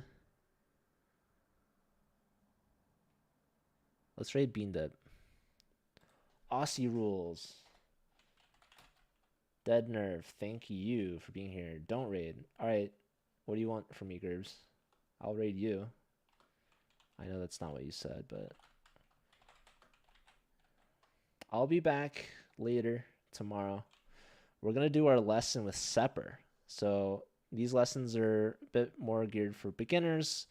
Sepper, we're going to go over, I don't know. I never have a game plan, honestly. Stay on forever. You're asking something I can't do, unfortunately. All right, ladies and gentlemen, it's been a blast. It's been fun. You're all incredible and beautiful and lovely and appreciated. And we're going to send you off to spread the love and joy and positivity off to Bean Dip, who is really cool and has her own chess club that she's running online. So looks like maybe they're doing something with it. Let's go check it out. Let's go see. She also streams like every day and like also on like TikTok. She's like actual real content creator, you know? So anyways. All right, ladies and gentlemen, have a good one. Take care. Bye.